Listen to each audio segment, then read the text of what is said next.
Islam is no more complicated than that. Islam breaks the entire world into two parts. The Dar al-Islam, where Sharia is the law of the land, and the Dar al-Harb, the house or abode of war, where there is not Sharia as the law of the land. The function of Islam is to eliminate the Dar al-Harb until the entire world is a Dar.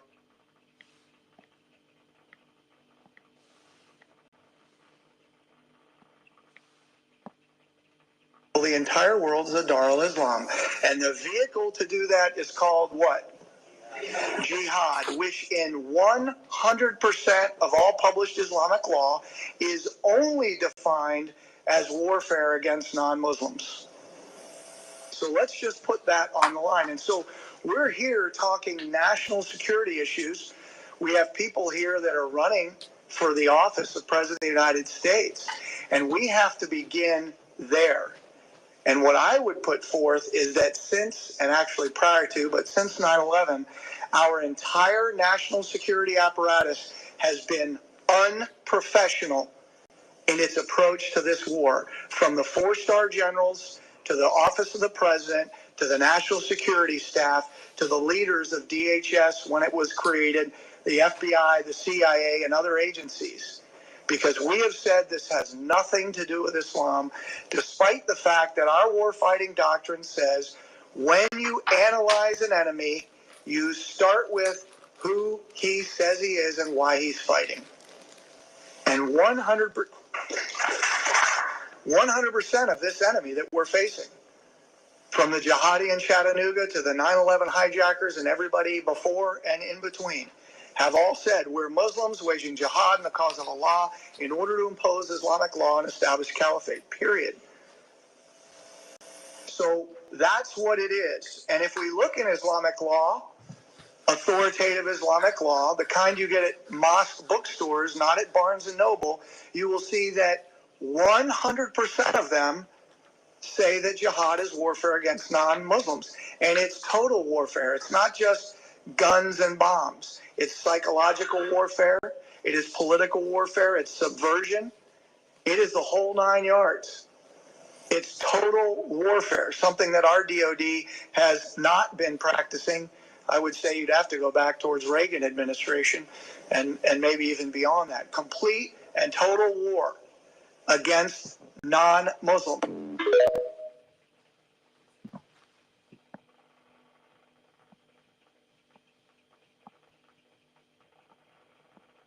What would you do if your life was threatened not once, not twice, but 18 times? In the heart of West Africa, a 34-year-old geologist and soldier has become the most haunted leader on the continent. His crime? Daring to dream of an Africa that controls its own dignity. They have tried bombs, they have deployed mercenaries, they have even turned his own military against him. But Ibrahim Traoré is still standing. And the question that keeps his enemies up at night is simple. Why can't we unalive him?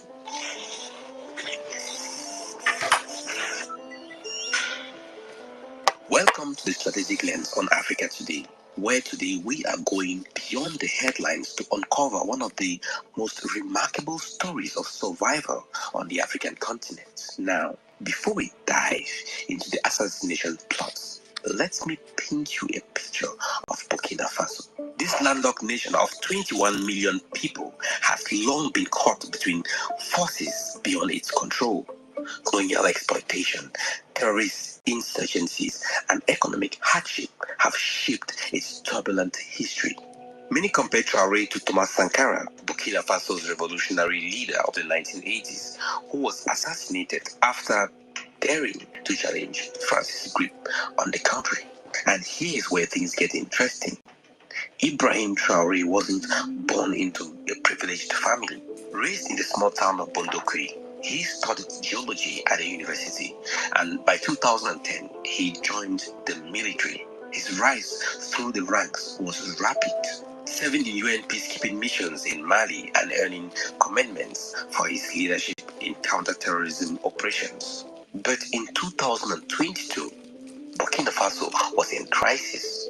Islamist insurgents had taken control over 40% of the country's territory, and the military led by Paul Henry Damiba, had already staged one coup that January.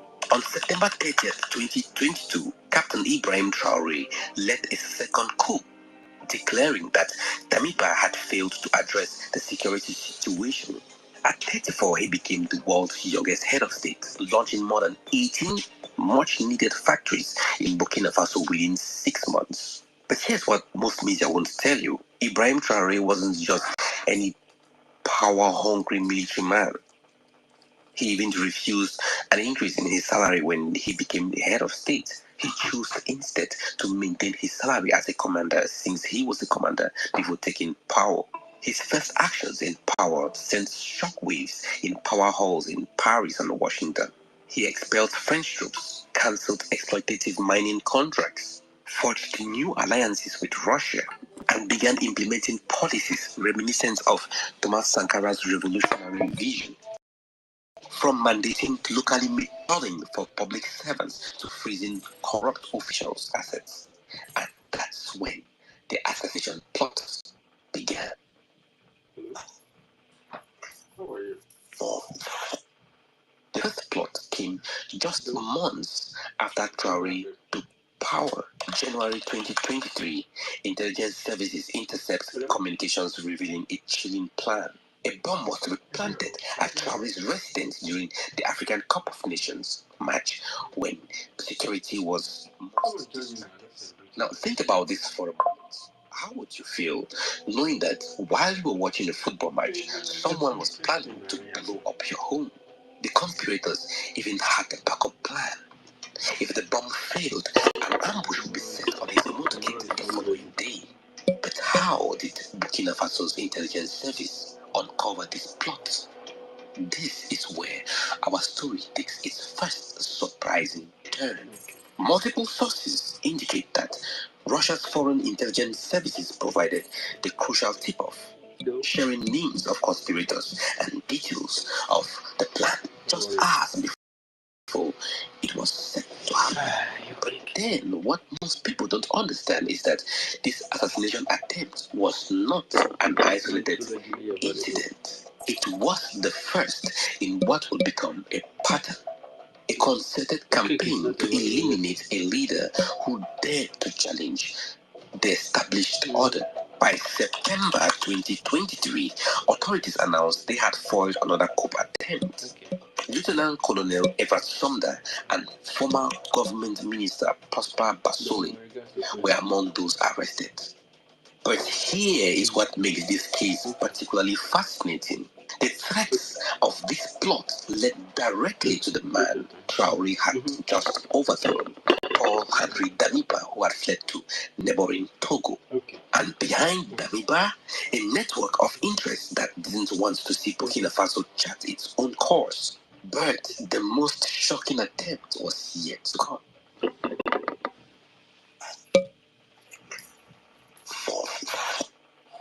What's the price of a president's life? In Burkina Faso, apparently, it's 5 million. The plan was as ambitious as it was simple. The influential figure, whose identity has never been publicly revealed, arrived in Burkina Faso.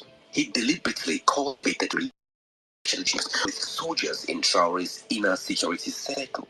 If you could help me eliminate Ibrahim Traore, he told them, I'm going to pay you over $5 million. The soldiers appeared to accept. The mysterious figure paid them the $5 million and gave them special ammunition. When you are near Ibrahim Traore, just take out your guns and hit him with his bullets, and boom, you are rich. But in a remarkable turn of events, these soldiers went to Ibrahim Traore and revealed everything to him and handed over the money and evidence. We have been paid with this money to earn your life, they reportedly told him, but we have allies. We can't do this to you. What would you have done if you were in Traore's position? Who would you trust if people are offering money, millions of dollars, to your guards, your closest guards, to end your life? The mastermind was arrested, charged with treason, but his identity and who he was working for remained closely guarded. Secrets. And gave out Now, this raises very profound questions. who has $5 million to lose to eliminate the middle of one of Africa's most poorest countries? And what interests are so threatened by Traore's leadership that they will go to such extents? Fourth, contrary to what many people believe, Burkina Faso is not poor. Burkina Faso is the fourth largest producer of gold in Africa. And just for a reminder, more than half of all gold that is mined, that have been mined on Earth, comes from Africa. Burkina Faso has significant deposits of zinc, lithium, manganese, and many other rare minerals. Its cotton is prized worldwide. For decades, these resources flowed out of the country, primarily benefiting foreign corporations and the local elite who facilitated these arrangements. Many assume that terrorism is a threat to Burkina Faso. But what if I told you that terrorism might be actually a tool that is used by external powers to control mineral resources within this region? Ibrahim Traore himself has suggested this connection, pointing out that terrorist activities mysteriously intensified after he expelled French forces and cancelled exploitative mining contracts.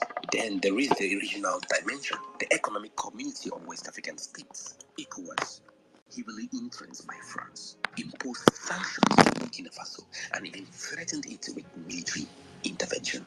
What we are witnessing isn't just one man's survival. It's about the future of resource sovereignty in Africa. And caught in the middle of this struggle is a global power competition. As France's influence wanes, Russia has stepped in, providing security assistance, intelligence support, and diplomatic backing to Traore's government. Most Western media portray this as Russia opportunistically expanding its influence. But from Burkina Faso's perspective, this partnership offers something France never did. Respect for their sovereignty and security support without the colonial baggage. And this explains why, despite Western criticism of his authoritarian leadership, Traore enjoys widespread popular support at home, especially among young people who see him as fighting for their future. These assassination attempts on Ibrahim Traore aren't just about removing one man. They are about suppressing an idea. The dangerous idea that African countries can't control their own resources and chart their own destiny.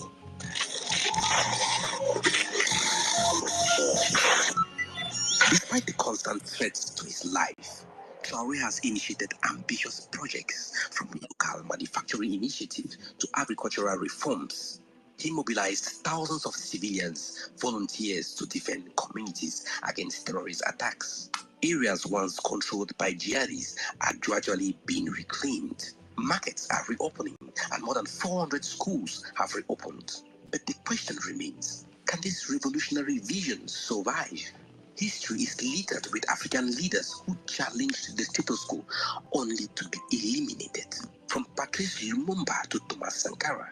And Ibrahim Traore knows this. He keeps the picture of Thomas Sankara in his office and often quotes him. And like Sankara, he lives relatively modestly, refusing the luxuries that comes with power. You know what's remarkable about Ibrahim Traore? It's not just his survival against the odds. Is that he hasn't become paranoid or reclusive despite the constant threats. He still appears in public, meets with citizens, and pushes forward with his vision. And across Africa, his example is inspiring the new generation to question established order. From Mali to Guinea, from Niger to the diaspora, young Africans are asking, what if we too control our own resources? What if we too charted our own destiny? The assassins may still be plotting, the geopolitical chess players may still be moving their pieces, but something has fundamentally changed in Burkina Faso and beyond. The story about Ibrahim Traore's survival is still being written, and honestly, I don't know how it ends. Will he succeed where others have failed? Will the forces arrayed around him eventually prevail? What I do know is that each assassination attempt that fails makes the idea he represents even stronger. That African resources should benefit African people, and that even the smallest nations have the right to determine their own future. So I'm curious, do you think that leaders like Ibrahim Traoré represent the future of Africa? Or do you think they are fighting forces that are too strong to overcome? Share your thoughts in the comments below. This has been the Strategic Lens, looking beyond the headlines to understand the forces that are shaping our world. And until next time, keep your lens focused. If you haven't yet subscribed to this channel, I don't know what you're waiting for. Hit the like button and share this video to 2 or 3 people that you know would like this content. Until next time, bye.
Nigerian government is evil. It's evil. Nigerian government is a killer. Yes, it's killer. Nigerian government is a murderer. Sure, they are murderers. Monkey carry money. Python swallow money. What do you know to hear? What do you know to hear? Everybody quiet. All the youths are quiet. Musicians are quiet. Nollywood are quiet. Just what you can make it. Biafran government take me good. Simon take me good. Akumba walobo. Onya neku nweli fone me. Oba to die. New dimension. Yes, multi-dimensional approach. Yes, sir.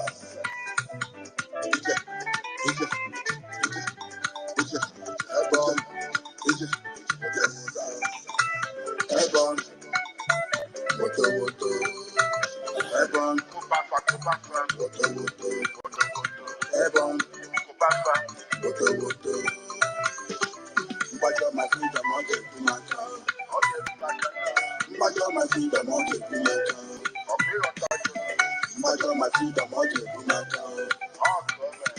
Mbajo my freedom, I'll get to my car.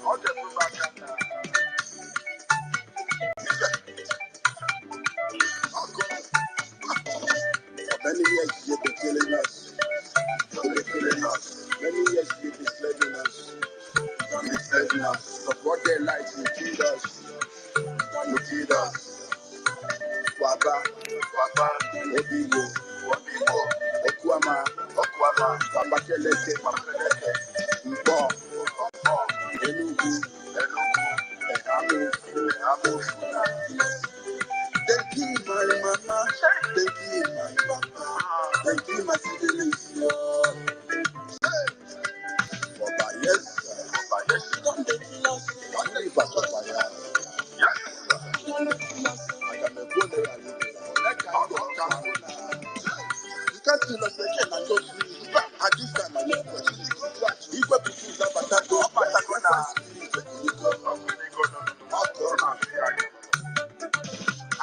With us, you go push you. You the push us, you go push you. You go fight us, we go fight you. At the end of Biafra, that will lay down. Ebon, woto, Ebon, woto, Ebon, woto. Mbaja masida moja kumata. Mbaja masida moja kumata. Mbaja masida moja kumata. Mbaja masida moja kumata. Nigeria government. Let's Biafra go. Biafra another go. And also, Biafra another go. One minute, Biafra another go. From the West. There is no other human being that's able to rise up to challenge the moral tendencies of the late Buhari. Good morning, good morning. Buhari died because he dared to touch me. And I must warn everybody, especially those who are harboring ill will towards me, that what happened to Buhari will also happen to them. Buhari was replaced with a man, that very thing from Sudan, Jibril. A very special program is coming up next month where I will completely and totally unmask Jibril. Complete and total. With DNA evidence and forensic pictorial evidence, it will be clear to the whole world that the person in Aso Rock is fake. Jubril. They are trying to use INEC disqualification to bar him from contesting so he can run back to Sudan. That is not going to happen. I won't let them. He will contest.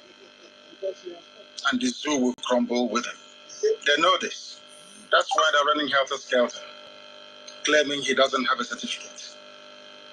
As if they never knew. Since 4 years ago, that man that is now dead and buried in Saudi Arabia is a stark and compound illiterate. The very worst kind. An evil genocidist who is now decayed and only skeletal illiterate. That shall befall anybody that rises against our people.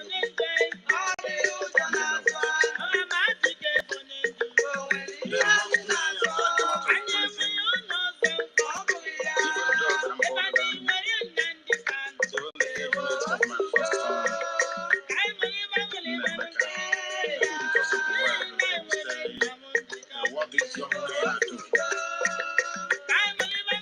Apart from maybe 4 or 5 people in Organize, I'm older than every other Organize executive member.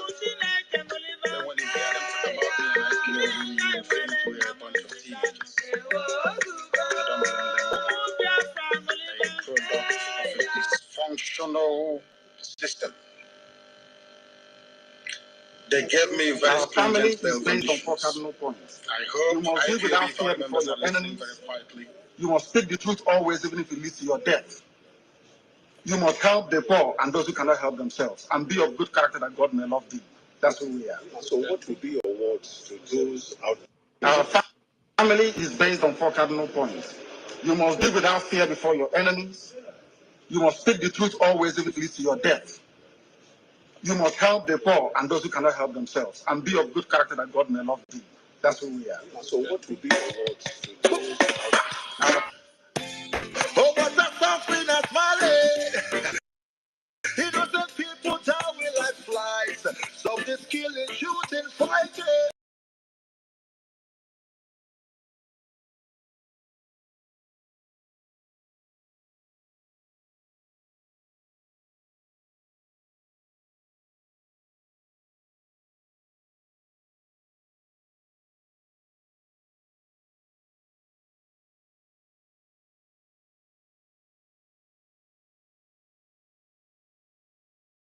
good morning, good afternoon, good evening, depending on your time zone. Yes, we want to tell everybody to hang in there, hang in there, hang in there. Don't lose guard. Onye rahụ ụra eburu egbe ya nwanne, ịrahụ ụra eburu egbe gị. Onye rahụ ụra eburu egbe ya nwanne, ịrahụ ụra eburu egbe gị. Onye rahụ ụra eburu egbe ya nwanne, ịrahụ ụra eburu egbe gị. Rahụ ụra eburu egbe gị nwanne, ịrahụ ụra eburu egbe gị. Ka unu mere. Woto na-aga ebe niile, ndị niile. You think everything. Anybody, any chairman of any market that is opened, any market you open, the chairman will hear from us. In Biafra land, any market you open, you will hear from us. We lost 5 million people. And you can, if you don't sit at home, we'll make you sit at home by force. People, no wonder we are suffering. You would have no appreciation of the sacrifice of the dead. You think everything. Anybody, any chairman of any market that is opened, any market you open, the chairman will hear from us. In Biafra land, any market you open, you will hear from us. We lost 5 million people. And you can, if you don't sit at home, we'll make you sit at home by force. People, no wonder we are suffering. You would have no appreciation of the sacrifice of the dead. You think everything.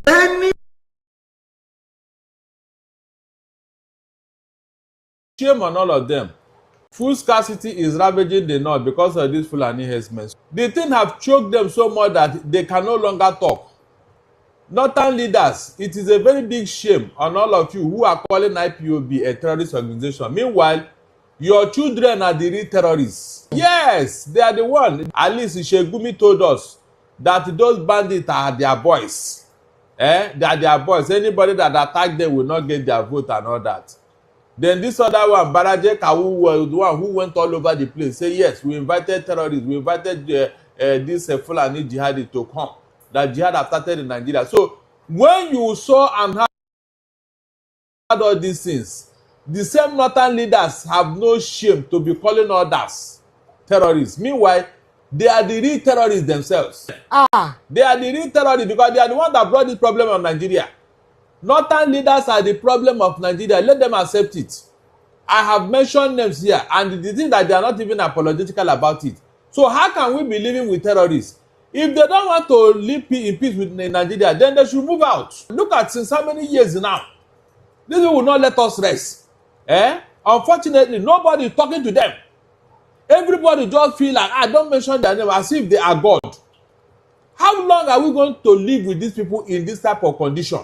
Look at how many lives that have been wasted all over Nigeria. Advocacy. People should rise up and ask the North to question. Because we should be calling out names now. We should call a spade a spade.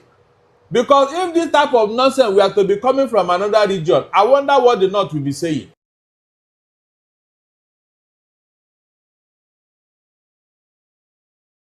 All of you are aware of it. They have turned their attention to the West. They are forcibly occupying their land and telling them that they cannot do anything about it. A whole presidency in a country openly and brazenly supporting terrorists. All of you watching and listening all over the world, you know that Miyetti Allah is a terrorist organization. You know that. They have killed.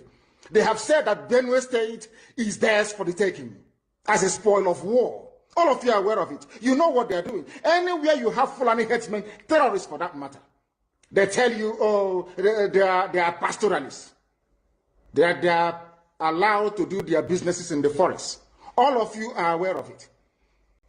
But you kept quiet, hoping that somehow Tinubu will emerge as the president, or an Igbo man will come as the president, and your family will start enjoying. But in the meantime, you have no more farmlands, you have no more forests, you have nowhere you can call your own home. The same stupidity exhibited by Hausa peasants that enabled Fulani to take Sokoto from them, that enabled Fulani to take Katsina from them, that enabled Fulani to take even Kanu from them. Every Hausa land is occupied either by a Fulani emir or a Fulani governor. Some of you don't want to reason, you don't ever learn. that the main aim of Fulani is to conquer your land and enslave you. Look at Hausa people today. As I wrote yesterday, they are worse than a discarded tissue paper. They are worth nothing. Only their language is what is relevant in their lives. Everything else is lost. All of you are repeating the exact same mistakes that the Hausas made. That is why they are in trouble. And that is why they can never ever come out of it. They are all suffering from what I would an advanced version of the Stockholm Syndrome. Can you imagine that these people came into their land and took it over and they cannot do anything about it?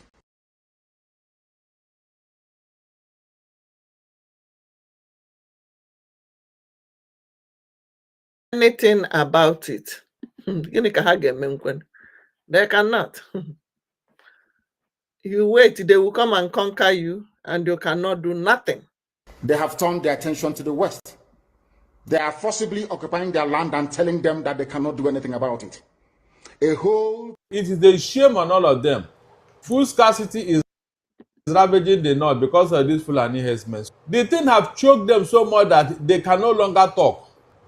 Northern leaders, it is a very big shame on all of you who are calling IPOB a terrorist organization. Meanwhile, your children are the real terrorists. Yes, they are the one. At least Shegumi told us that those bandits are their boys. They are their boys. Anybody that attack them will not get their vote and all that. Then this other one, BRGIE was the one who went all over the place. Say yes, we invited terrorists. We invited this Fulani jihadi to come. That jihad has started in Nigeria. So when you saw and heard all these things, the same northern leaders have no shame to be calling others terrorists. Meanwhile, they are the real terrorists themselves. They are the real terrorists because they are the ones that brought this problem on Nigeria. Northern leaders are the problem of Nigeria. Let them accept it.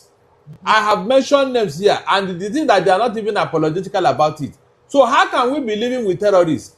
If they don't want to live in peace with Nigeria, then they should move out. Look at since how many years now. These people will not let us rest. Unfortunately, nobody is talking to them. Everybody just feel like, don't mention their name as if they are God. How long are we going to live with these people in this type of condition? Look at how many lives that have been wasted all over Nigeria. Advocacy. People should rise up and ask the North to question. Because we should be calling out names now. We should call a spade a spade. Because if this type of nonsense we are to be coming from another region, I wonder what the North will be saying. Anybody, any chairman or presidency in a country of any market that is. It is a shame on these people all are of your them. biggest enemy. These people are standing on the way of your future because they feel good the position they are exactly today, you guys because him? it helps them to be in power and you'll be worshiping them. If there is nobody that worships these people, and listening all over the they'll world, be you gone. know that For example, in the South, you know that we don't worship kings, we don't do all those things, all those bowing down of things. We don't make those things because we know what power is all about. But in Igodomigodo, they worship their kings. No matter how corrupt the guy is, they gave this guy access to impoverish the land.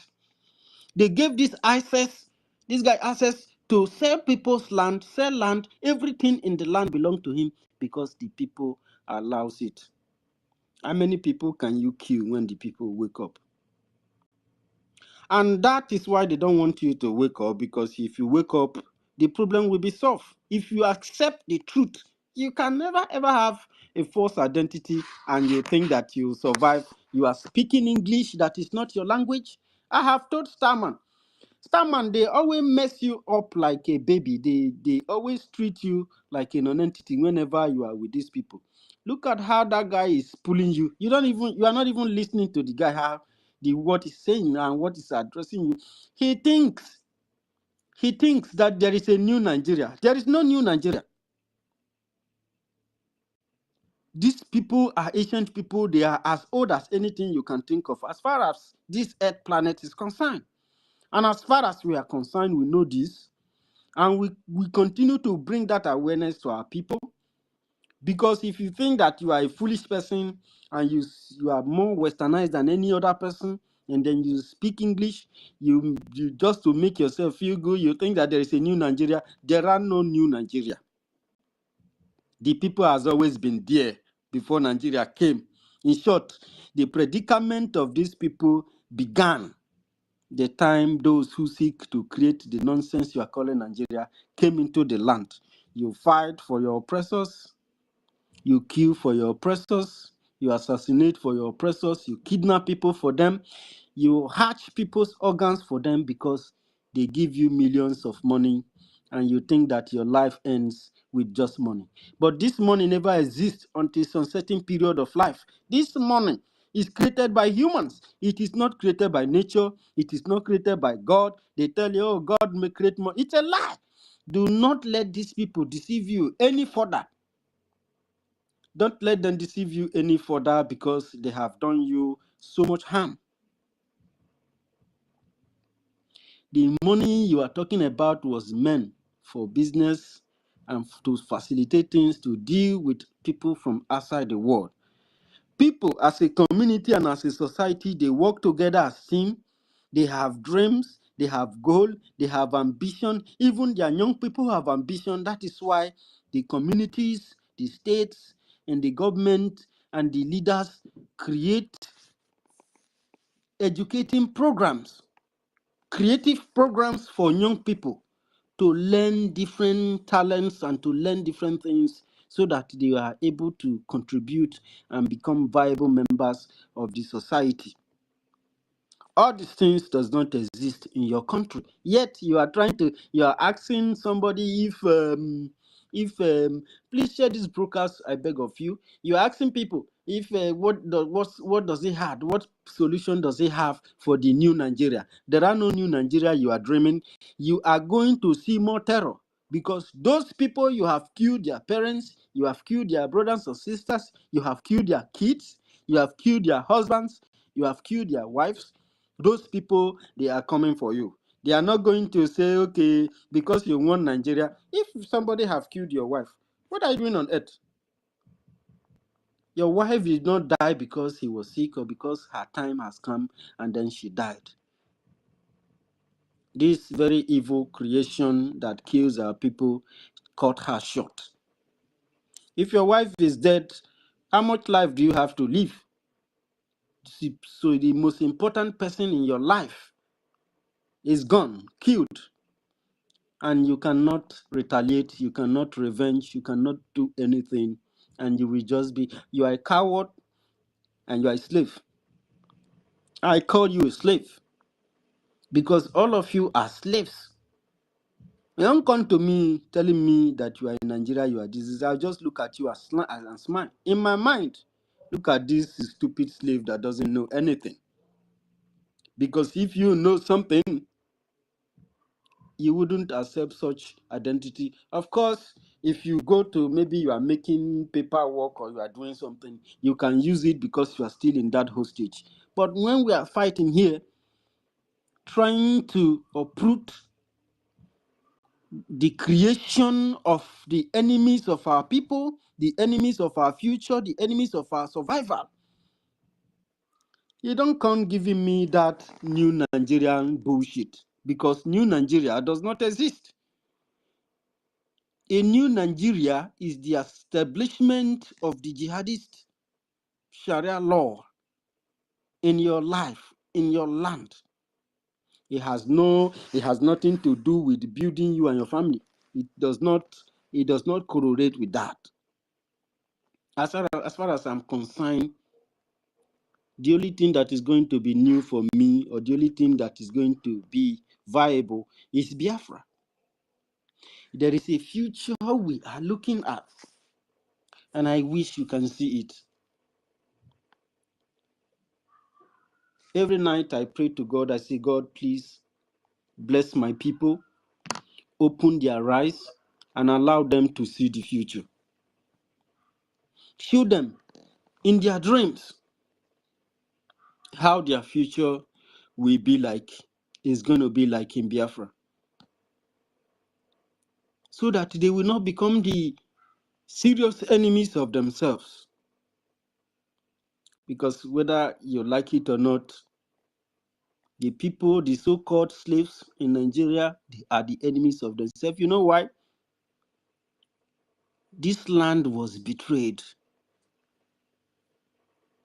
You know, sometimes people will sell a certain ideology to the extent it start becoming true, but it's a false idea, it's a hate idea. When they talk about betrayal, some people begin to think about Southeast. No, the Southeast never betrayed our land. They upheld the dignity of Africa. They were the first to start fighting for Africa, to fight for Africans' freedom and independence, and we lose our population for that.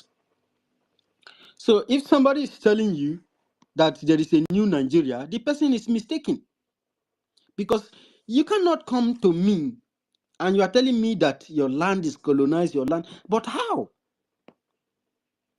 Colonization will not work, evil will not grow if there are no agents of this evil who promote them, who share them, who carry those evil messages, who implement them, who facilitate them. And these are the real betrayers. And some of these Nigerians, their parents are found in any of all of this because they had little value for themselves. They never believed that they are worth anything in their life. They had believed that their killers are the most superior people.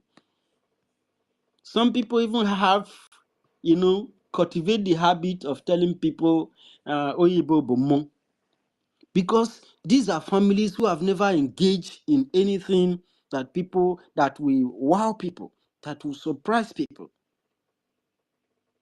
So when they see Oyibos exploiting them and using their resources to do all those things, they think that these people are God.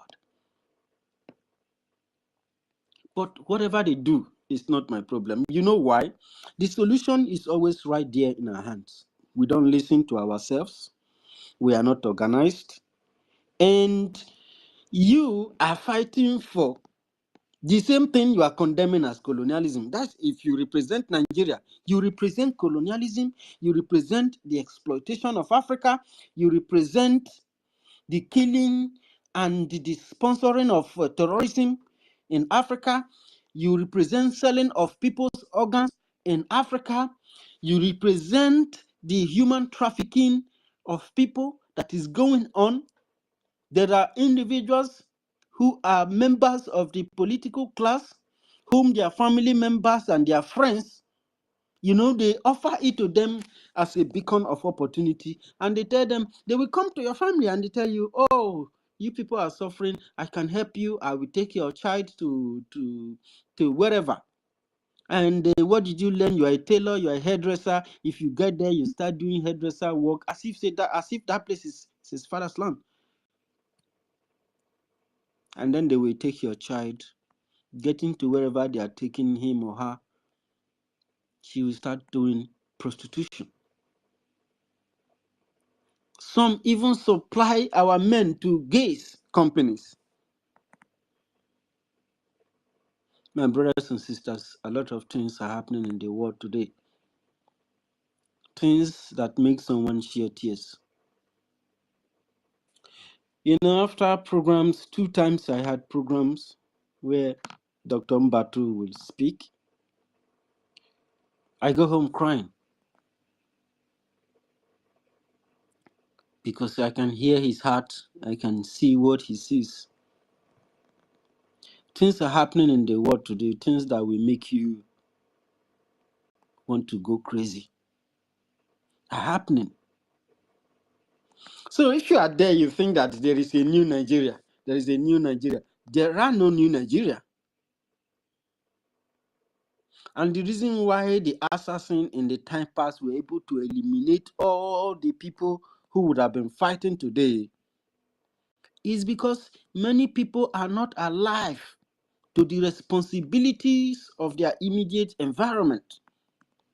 They are not getting involved on how to build, on how to save our world.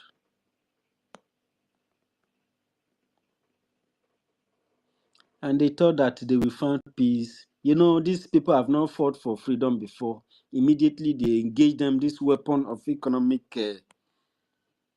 sabotage, economic blockade,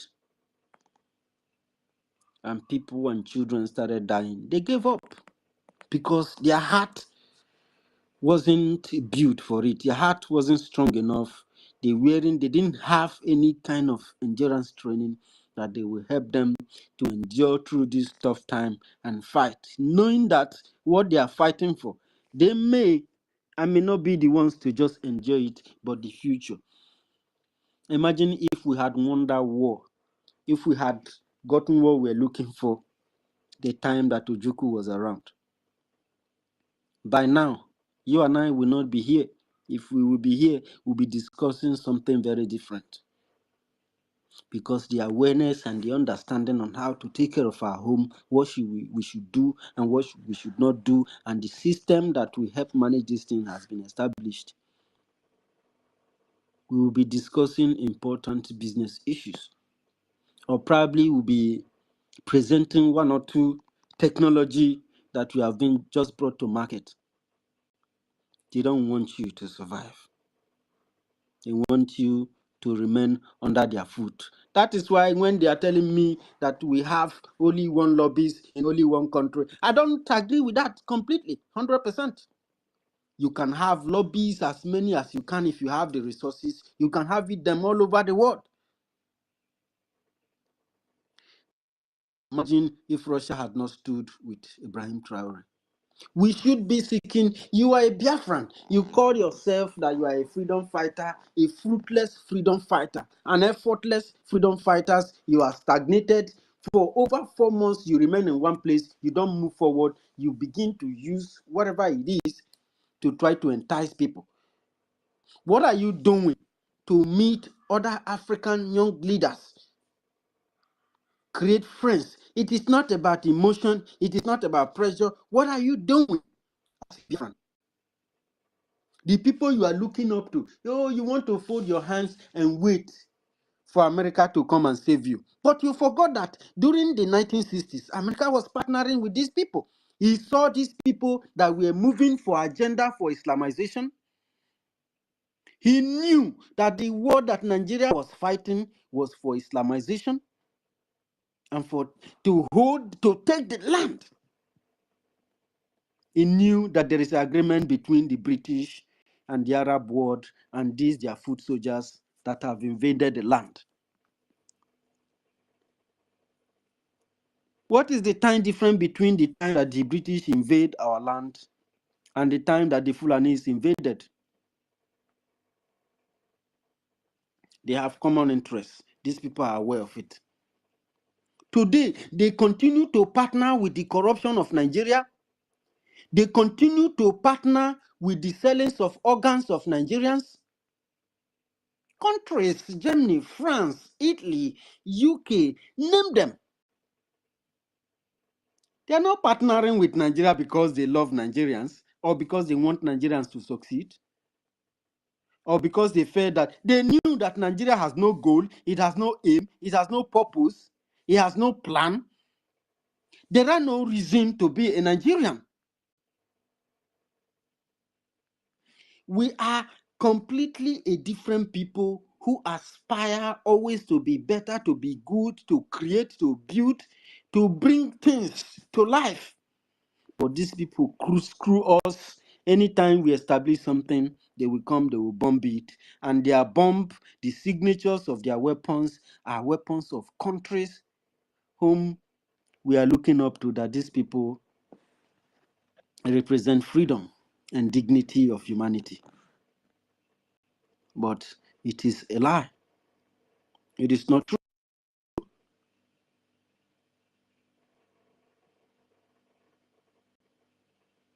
Our people in the Kalan, they said that, oh Lord, women. If house reach house, it go get inner house. They say that charity, ihunanya, golopha, ihunanya sinemu lopta. Charity begins at home. The love that you're able to share from outside is because in your home there is discipline, there is love. That's why you are able to represent yourself like that. If you don't have a good home, when you go outside there, you still behave like a slave, you behave like a hooligan, and immediately people will say, oh, that person is not well trained. And that insult goes to your family, your parents. So what are we if we cannot? There are a lot of freedom fighters. It's not even only Amazonia that is fighting. When you put your basket, when you put your fruits in one basket, believe you me, it's just a matter of time. We must create relationship between us and young African leaders like Ibrahim Traore, because the world hate him or because he's with Russia. What's my business? America is a partner with Russia. America have embassy in Russia, in Rusland. Many other companies, all these people, they have embassies and they have partnership with every other countries. So what is that is hindering Biafrans from making move? There are many Biafrans that are in Biafran struggle who are well to do, who have all the freedom that is required to make a move. Since all this thing began, how many Biafrans, in short, the ones that brings proposal, people bring proposal now, you become afraid because of what they want to do with it. Once money enter their hands, they are gone.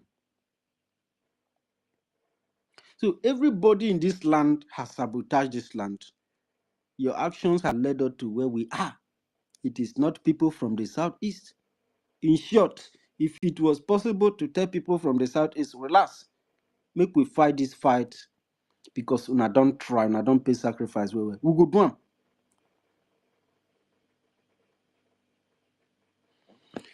The essence is that Biafran government is removing power from these terrorists in order to place it in the hands of the people.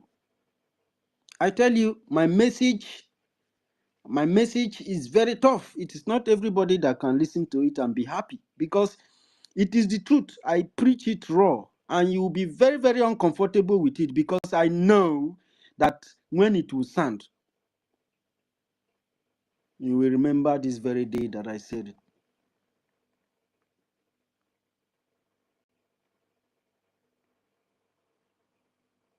There's nobody that is going to stand up in Africa, even if you are fighting it slowly or you. In Africa, whenever individuals are fighting for freedom like this, we are supposed to stand up and give the people who are involved full support. But does it work like that? No. Whenever foreigners invade us, people begin to fight against their brothers and sisters. They tell you that Biafran fighting is for Igbos. But the people who are living in Africa, who are living in the so-called Nigeria, they are not only Igbos. The people that Nigeria is being forced upon are not only Igbos. But some cowards, when they want to chicken out, they look for a very simplest excuse to give, because they are weak and they are coward, they are bloody slaves from the pit of air. And these people are very many, and the fight in our land have given birth to different type of this kind of people. They cannot stay in one place and be committed there. I joined Biafran struggle, and I am here until Biafra come. I'm not going to. I will be able to determine when something is real and when something is fake. Whenever the enemy brings money, my people takes the money and they will begin to mess around and leave the land for many years of suffering. I am going to tell you the way forward of Nigeria. For those of you who are hoping that new Nigeria is coming. New Nigeria is not coming, and it's not going to come, because more chaos is coming. First of all, before you can get to something new, it is come with a war. New, or whether not new, or whatever you are referring to, it is going to come with a very severe fight.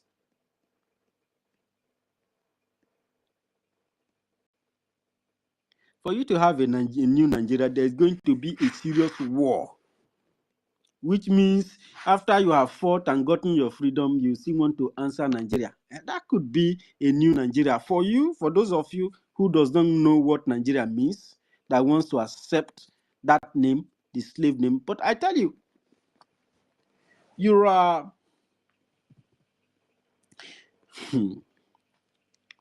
people don't think. People don't think, and this is the difference between us and the rest of the world. The rest of the world, they are very critical, they are serious people. When you say one word, they have probably 10 ways of looking at it. But my people, you can deceive them with fake lie that even a fly knows that this is a lie. But these people, they call themselves professors, they speak very good English. They accept it. And the way they feel good when they are speaking English, they don't feel good like that when they speak their language. They speak their language as if it's local language.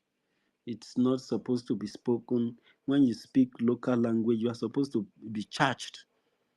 You pay fine for speaking your own local language. They even did it. And what is colonialism and what is slavery? I'm telling these guys that they are slaves and they think it's a joke. It's not.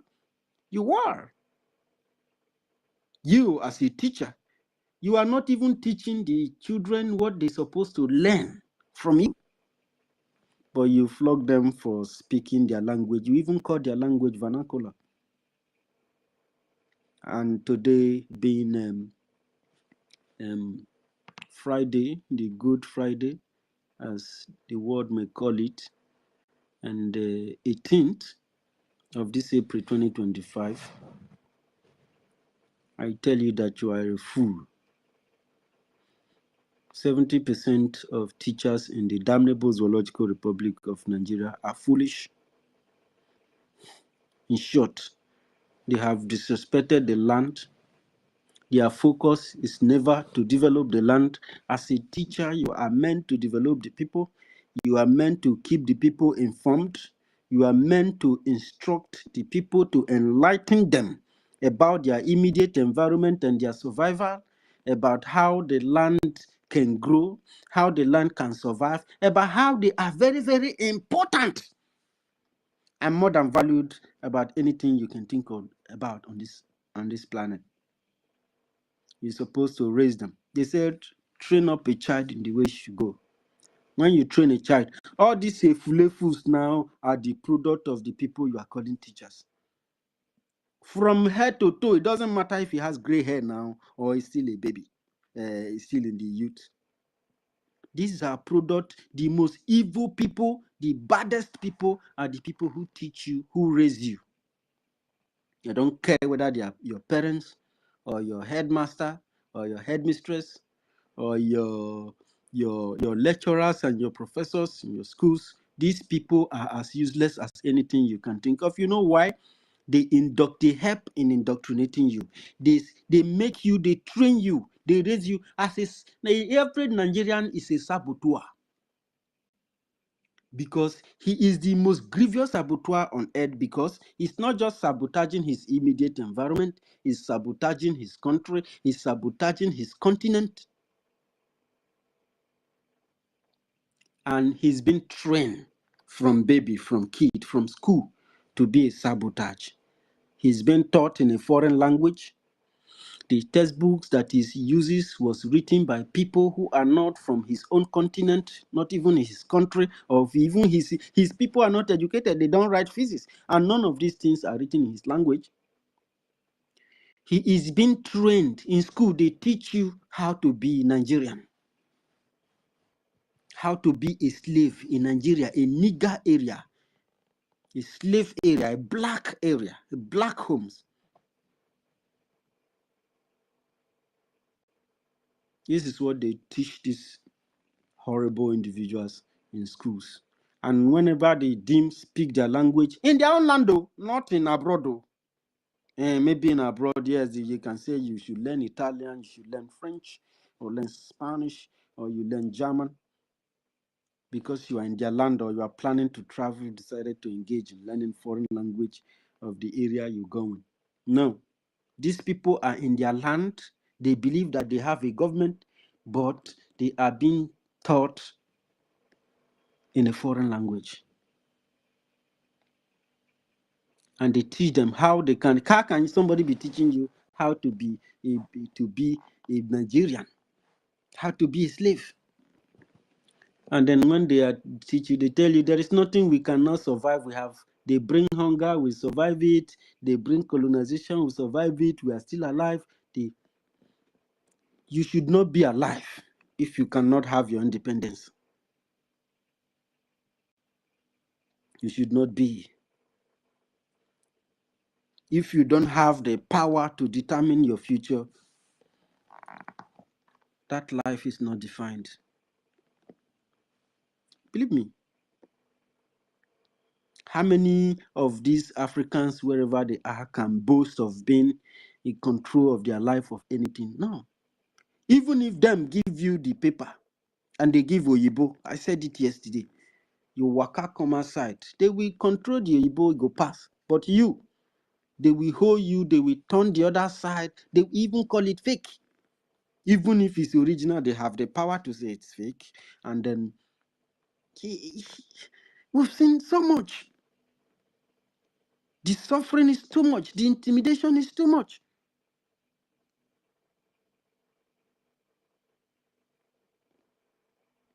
Upon that, you speak their language, you do everything. People work hard studying English as a career.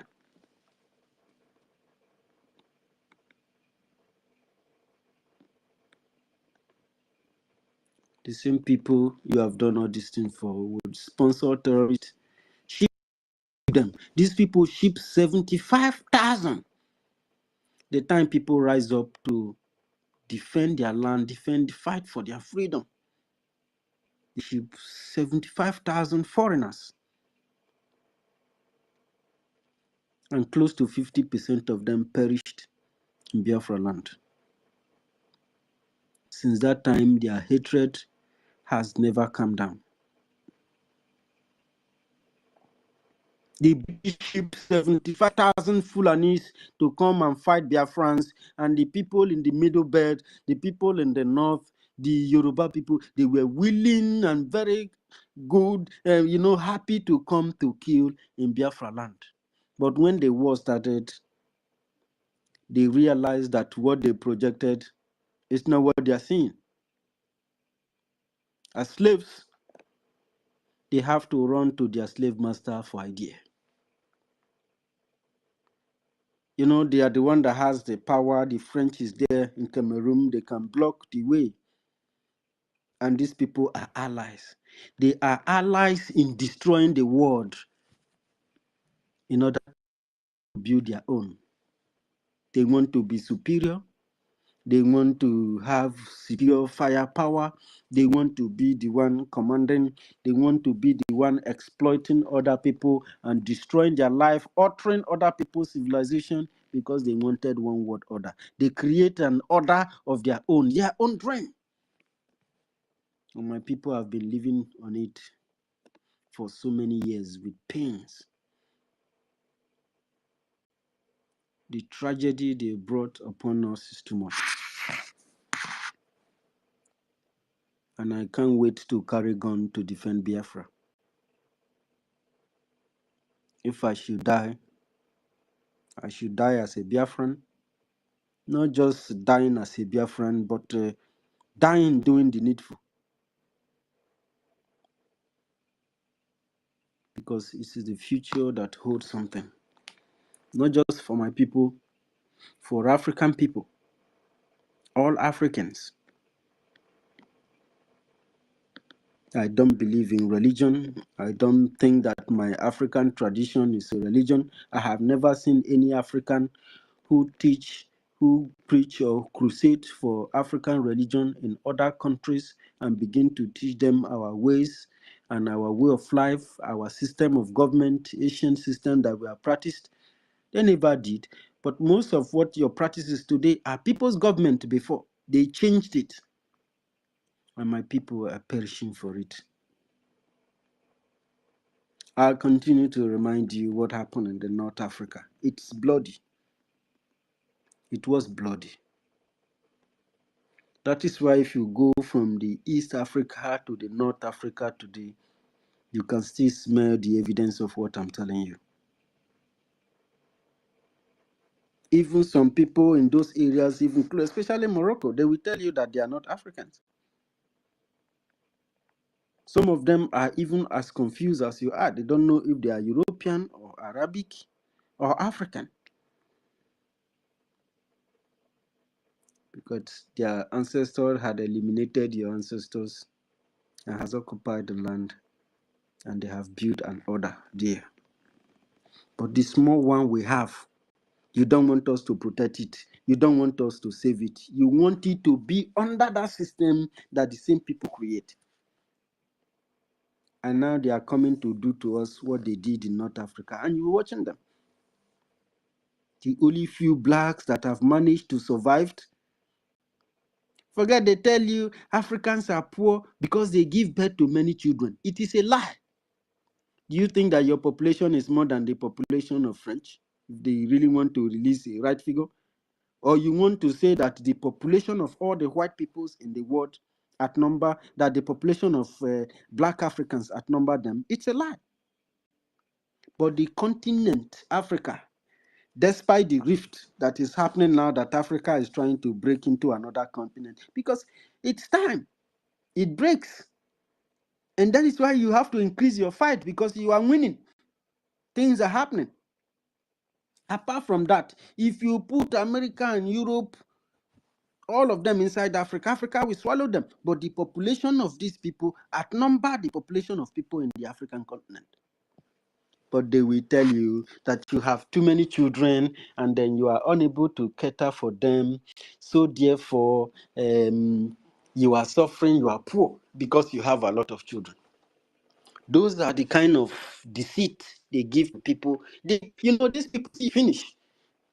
And they make it look like, you are now a kind of puppet that they can tell what to do and what not to do. They have to direct you. They have to redirect you. They have to even speak for you. If you think that I'm not correct in my analysis, you can confirm the veracity of what I'm saying. You can go and calculate how many population are there outside the population of Africans who have this melanin carbon color. If you want to go by that, then we are minority.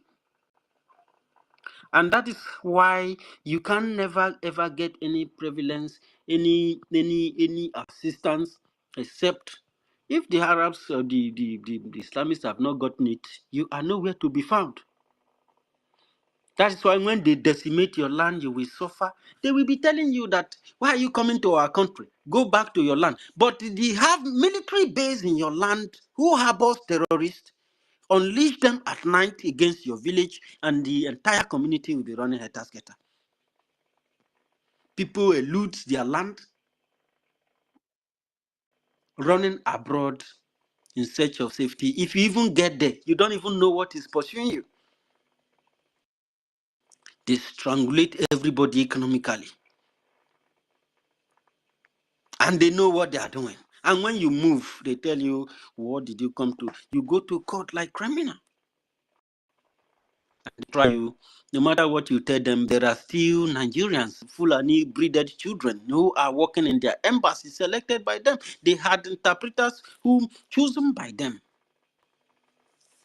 And they will tell them, these ones, they are just, they don't have anything. Nigeria is good. Nigeria is perfect. Why just yesterday, over 50 people has been butchered. And all the people in Benue State, those guys who you saw that were speaking those time, and those who tried to work with Simon Ekpa, they are all on the run. Many of them have died. Some of them are in prison, suffering. Nobody knows when they are going to come out. Why some of them are now in Niger, some of them are in Libya, some of them are trying to cross the sea to head to Europe. We are in different places. Crossing the sea is not easy. You're going to die. That is 60% for sure. And if you succeed, your suffering begins from there. This is the future that they have designed for you. The colonial masters with these neo-colonialists who are your governors, your senators, your House of Assembly members, your president, who are the drug lords. These people partner with drug lords. How come after your leader has gone to Britain and went to France and then went to America and come back and become the president of Nigeria? So the younger people of Nigeria are looking up to a drug dealer who is now the #1 citizen of their country, whom they are going to be emulating. A drug dealer, a killer, a Muslim terrorist sympathizer. Those are the people that young Nigerians are looking up to. And you think that every one of us are very stupid people, that we are crazy, we just, Africans, useless African people. What do they know? They impose something against what you vote for. And you don't have power to defend your vote because you will be eliminated. Even the common protest you organized, they eliminated, butchered you at Toll Gate in Lagos. And yet, you are proud of this evil.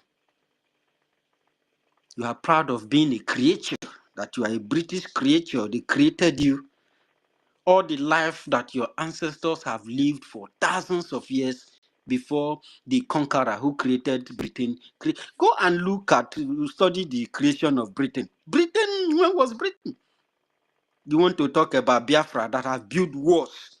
Of course, you people call it the War of Benin. It's not. I have even let the highest professor in Oxford University come and prove to me how that war was come the Benin, because the timing it was built, the Benin Kingdom had never existed. That was the entrance of Biafra land. Let that professor come and tell me what Nigerians were, the identity of the people in the South before Nigeria was created. What is some people, your education, I just look at it and I laugh. Your education is bullshit. Your education is premature. Do you understand me? Your education is premature. If you are among those people after class who goes to sit down looking at the books till midnight, then I know that you agree with me that what I'm saying is 90% correct, if not 100%. So one of the most dangerous neo-colonialists are the teachers. They teach the people how to sabotage their own land from the onset, from the primary, secondary, and up to the tertiary level. They tell you how Nigeria is this. Why are you telling me that Nigeria is this and that? Is it not my land? If it is my land, why would you be educating me to be a Nigerian? How Nigeria is going to be this and is going to be that? Is there any project that you are presenting, physical project, something that I can do, analyze, I can give the step-by-step how I make it, and when I do this, the end result that every input has an outcome. Before I impute my input, I know what I'm going to get in return. That is what I believe in. I do not believe that you trying to coach me to be a slave will make me any better. Then your education is useless, and you are out there telling people, opening space and telling people about New Nigeria. New Nigeria does not exist because you have over 7 terrorist groups in one region in the north. And these people are collecting taxes, and government is collecting taxes. You are reaping these people to stupor. And how did all these 3 groups of terrorists eventually wrapped up from last year, November, up to this moment, just after the French have built their base? So if this French now wants to fight you now because you said that you are asking my people to come and become army, my guy, make I tell you, when there is problem, army no dey hard. These are national heroes. These are special citizens. They volunteer. They want to defend their land. They are moved with morale. These guys know that they have the necessary training, that their life and why they are here is to ensure the survival of their family. And who is the family member? You and I, all of us.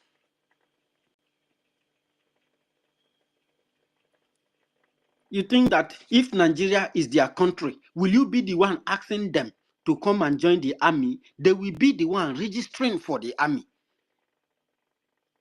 So you cannot continue to show this your shame to the world. You said that you are the government of this country, you are in this country, and you are begging them to come and join you, to join your army, to fight against themselves, to sabotage themselves, because you thought that the education you have given them to become the enemies of themselves, the fighters of against their own future.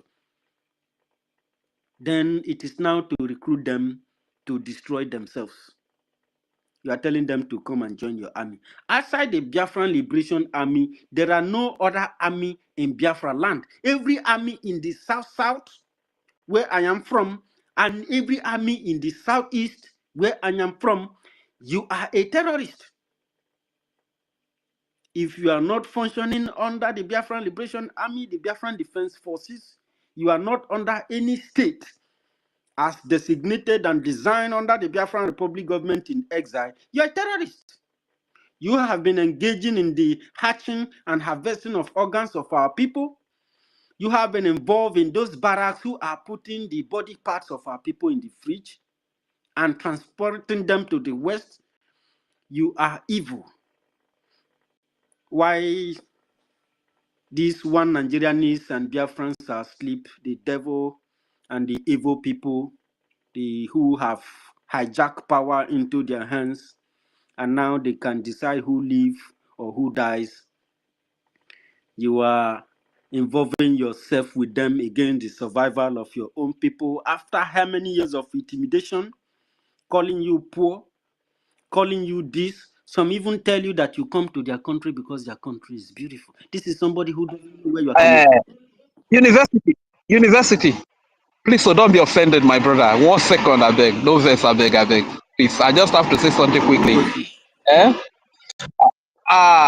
Greetings to Elon Musk, who just reposted my reply about Alexandra Stubb and the evil that Alexandra Stubb is wishing the Biafra people. Elon Musk, if you can hear me, this is Ranger Fury from Biafra land.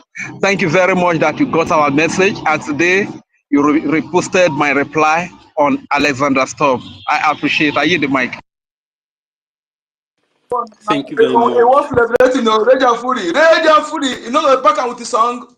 Even, I was surprised even Elias was interacting with Rage and Fury the other day. All these guys, it's like they love you so much. If like love you so much, don't be smart, you know. Now God, now the God of Biafra, now they fight for also my people. We give glory to God. Yes, you want it, my brother. Thank you. Thank you very much, Rage and Fury, for appreciating Elon.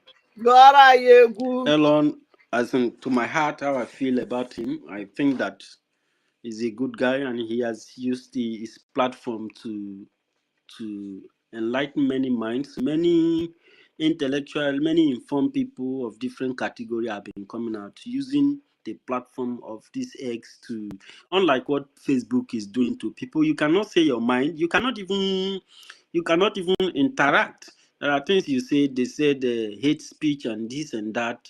How else are somebody going to speak that these people will not, hurt you or harm you or try to take down your account? And they tell you that it is the democracy they are trying. This is a kleptocracy. This is an autocracy that these people have designed for the world. And because of Elon, many people get to love Donald Trump. There are people who have less interest for Donald Trump before, but the activities of Elon made them to try to see Donald Trump as a freedom fighter.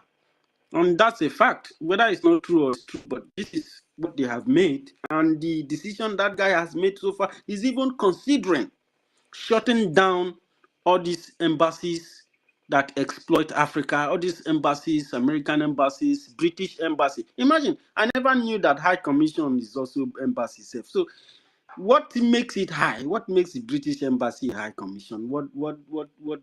These people are very egoistic. Anything they try to do, they try to look like these are not a very good humans, a very good way to behave. If we want to see a better world, these are very, we have to be, Arrogant. our The children. arrogance is too much. They are Yes, arrogant to the core. the arrogancy and the hooliganism. You know, what's a high commission? An embassy is an embassy. You are an ambassador, you are in somebody's land. That place is not your province. Why would it be a high commission? It's not your country. So you see, Africans, we need to learn, Biafrans. We need to open our eyes and watch these critical people, these hypocrites. When they are coming, you see them for what they are. They have been able to embed Nigerians with their hypocrisy. They have been able to utter Nigerians with their evil way of life. In short, at the time, my grandfather said when the British were around, killing people makes you a special person. You are like God. Everybody, they make it in a way that everybody will become afraid of you. Everybody honors you to the extent you fight for them. When you cut villagers down and ensure that people are running, and they come and they'll begin to, examine the village, see what they can get, and begin to find what is any deposit in that place. They were like people, scavengers, hunting for fortunes and so forth. So, my people, there are a lot that we have to learn, and there are a lot that we have to be aware about, so that, it is in Africa that all the heroes of Africa have been killed, and then African ancestors were coined as devils. Why? Because they use you. Why would you kill your parents? Those people you are killing, they are your people. You side a foreigner who invaded you, manipulated you, and you begin to cut down your people for many years. And now when they are narrating people who have built things that have impacted the world positively, you are not included. And as they ransack your land and live with you with many years of suffering, you don't still want you to live that suffering. They want you to stay there and die there. And they are not coming to bring arms to help you or to liberate you or to help you fight for it. They will tell you that you have no reason to come to their country. You are illegal, especially if you don't have this colonial passport that they built themselves. They created the third world. They created the inequality. You must carry that identity as a pass to them. That makes you presenting yourself as a slave, as a nigger. That makes you not to be illegal. But naturally and by the way of nature and this life, God bear me witness, no human is born illegal. No human is born and he said, you are an illegal person. Human beings created it.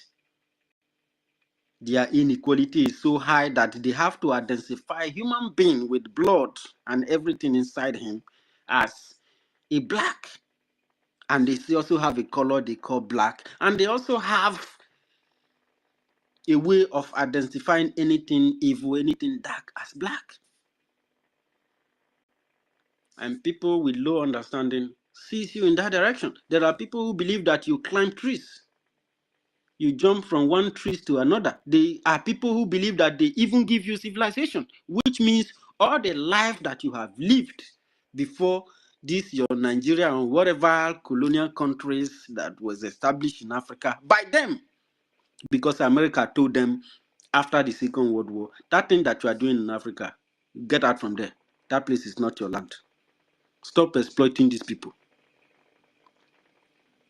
And they have to quickly went back to the book of the 1885-84 Berlin Conference that tear Africa apart.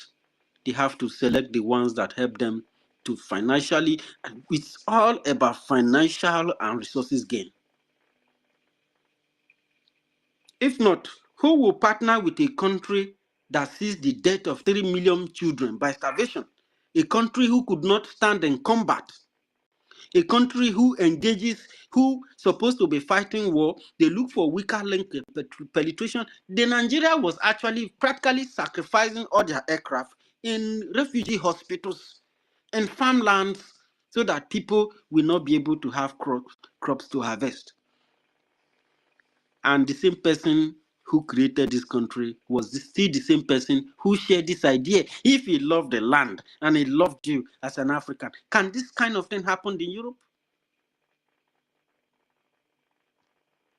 You are blind. You are a teacher, right? You share this record. I want to see all those teachers, all those professors. Let the biggest professor of history in Nigeria come to this platform. Or let him invite Biafrans. Let us pack, go there. Because we've not been listening to ourselves. We've not been listening to our children when they speak because we feel intimidated. You feel intimidated because you don't have anything that is going to benefit these young people as per tomorrow. Your action is going to land these people in slavery. It's going to Islamize these people. It's going to be make people to be docile. While the war of their conquest is going on, they will not be able to fight back, and Nigeria will be playing you around. If you like it or not, when the Fulani conquer you, America will still partner with them. Britain will partner with them. UK, Germany, name them. They will partner with them. Forget they call them terrorists today. Have you seen Europe call these Fulani terrorists that are butchering people on daily basis? We see videos counted by them, government. But see, let me tell people who listen to us or who watches what we share and say propaganda and this. We don't make those videos. We are not Sahara reporters. We are not Vanguard.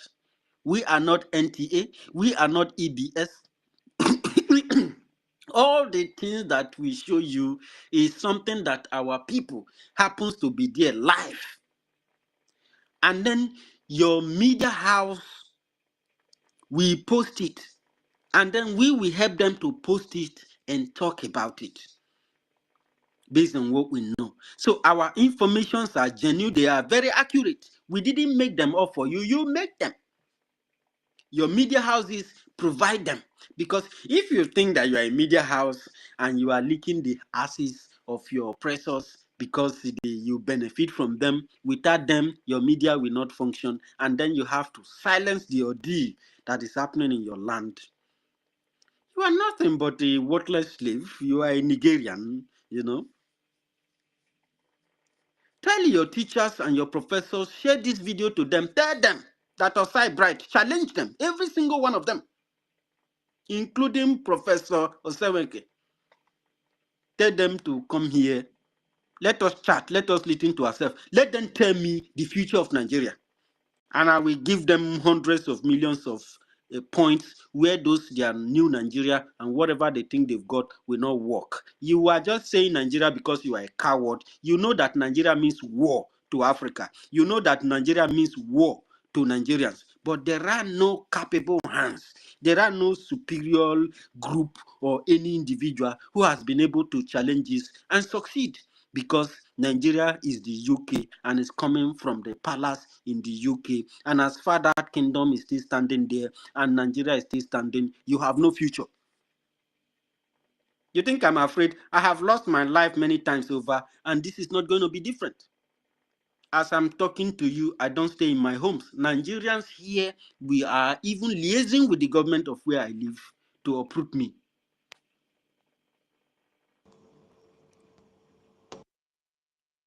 And even if I'm in the toilet, I will continue to preach this gospel because that is what God has made us to do. That is why we are here.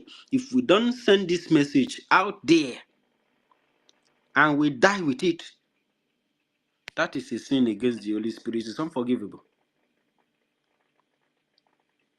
And that is why those your pastors and all of them, including your deviants, they will not be forgiven because the message that Elohim gave them, the reason why you are born in this place that is being ransacked and enforced to be Nigeria, there is a reason why you were born there.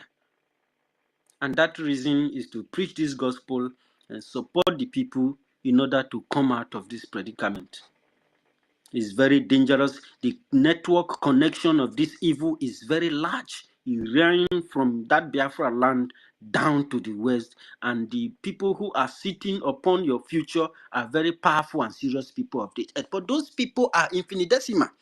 Only and only if my people shall come together in unity, recognizing that we have a future to achieve, and that fighting side by side with each other, fighting together, united in Biafra land, these people action are irrelevant. If we must die, then let us, all of us, die once while representing freedom, and we make it clear of what we represent, so that when they have killed us, if they killed 80 million Biafrans, which is all of us in total, home and abroad, then history will have it that African country was erased while fighting for freedom and fighting for liberty of African people and for the entire Biafrans.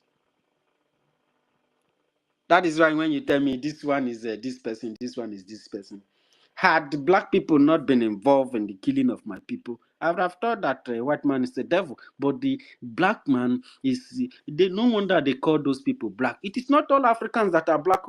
Your skin might be dark because of the properties of that, the Mafingan layer of your skin.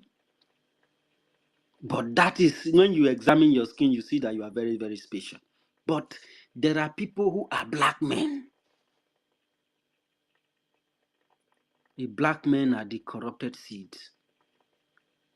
They are seed of discourse. They are evil seeds. They are tainted. They can never ever represent their people. Whenever they go to the House of Assembly or House of Senate, they represent themselves and their family members, and they put the treasury of the people inside their pocket. Imagine you take our treasury, our internally generated revenue, the money you earn from the oil in Biafra land, you went and back it in the bank of your colonial master, and then you went back to your colonial master borrowing money from there. Somebody has money, you now go and put it in somebody's bank, and then you get there, you borrow, and you have more than what you borrow. Yeah. Jesus. So the whole thing is sparking my head, because every action of Nigerians, you don't know how to reason it, whether they do it because of hate or they do it because they feel that I don't know what is running in their brain. And that is why you see all these Nigerians, they can't come here to listen to you, because the truth, my brother, forget, the truth can never be pleasant for your ear. The truth can never be. Just as all of us are still here, we're still making some mistakes. We're still making some mistakes because we know what to do. We know how far we can open our arms. America have never told us to lay our eggs in one basket. Hey, God. And most of all these countries are full, most of their senior officials and most of the police and most of the are Muslims. They have crept in, most of them are family, their parents are parented by. Do you think that if they hear anything freedom, or they hear about Christians being butchered, they will tell you that is true, or they will take it serious, or they will come and investigate, or they try to support any group who is resisting? They won't support, they will support their partners. If America comes to Nigeria today, it's going to kill you and I.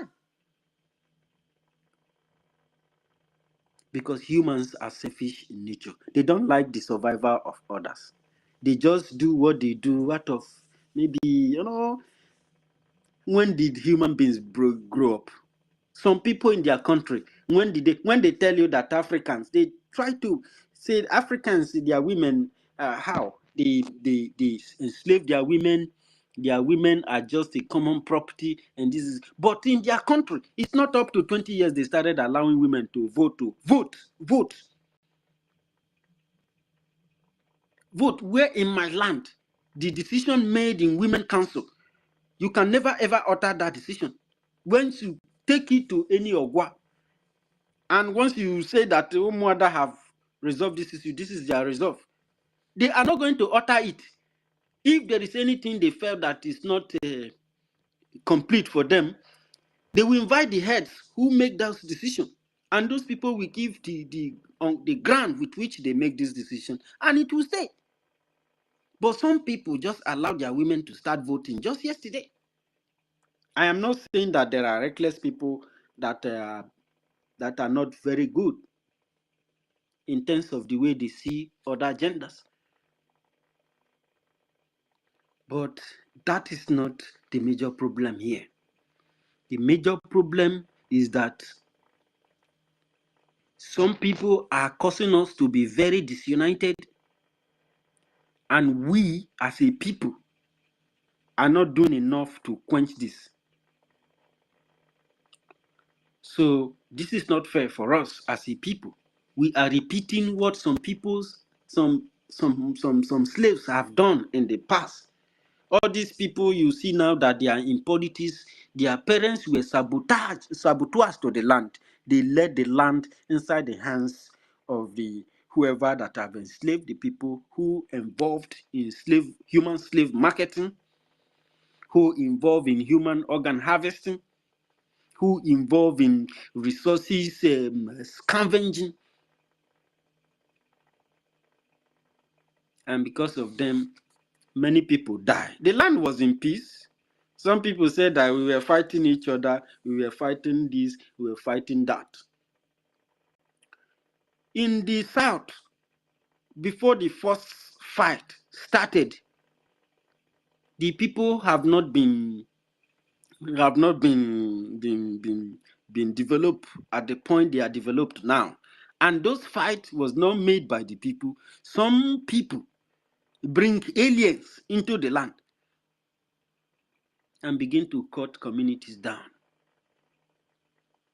The rest of other communities mobilized, what you may refer to as vigilante group this time, and they resisted these people. Why we are still able to speak now, and we have a car, and we still have other communities who still believe in the interests of the land, is because others fought. And then after heavy battles from both sides, the British have to relieve power and begin to think about another way on how to negotiate. He could not negotiate with our people because our people doesn't negotiate with terrorists. You can call it colonialism, but it was terrorism. If it is happening now, it is terrorism. That is why you see them, they don't come direct. They use companies. You can call them Shell, call them Chevron, call them Panushell, call them Pandef, call them whatever you want to call them DV, DW, call them Mercedes, call them Total, call them what you want to call them.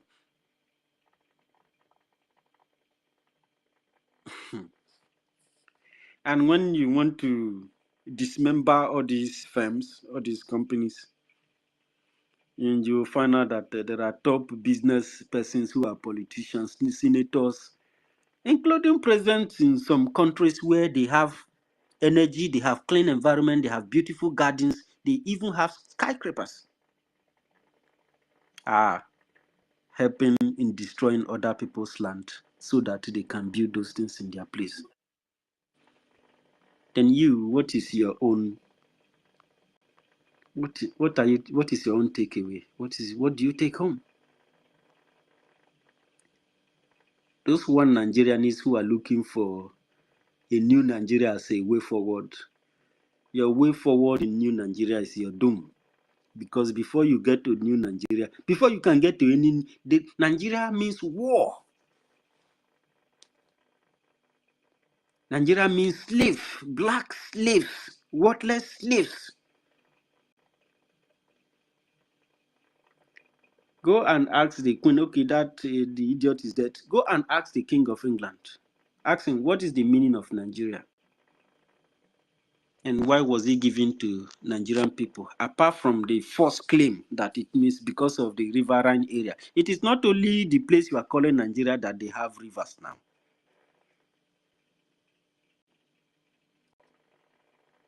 Yeah. So thank you very much. Let me not take our time because there's too many things to say, and we'll be taking it bit by bit. But our message is very, very direct. I know that many people may not appreciate the way we proclaim it. We are not perfect, and we don't intend to be very, very perfect, but because we continue to dispense this message according to the best of our knowledge, our wish is to have a better life and have it in abundance. Our wish is to restore Biafra, and we must restore Biafra, and we will restore Biafra, or we'll die trying, because we've been beaten and battered. Nobody should tell us about loss or winning or losing. If you know the caliber of people who are fighting for Biafra, the people who have died and resurrected, lost and found, there is nothing you can teach us about lost or about dying or about criminality. We know what a crime is.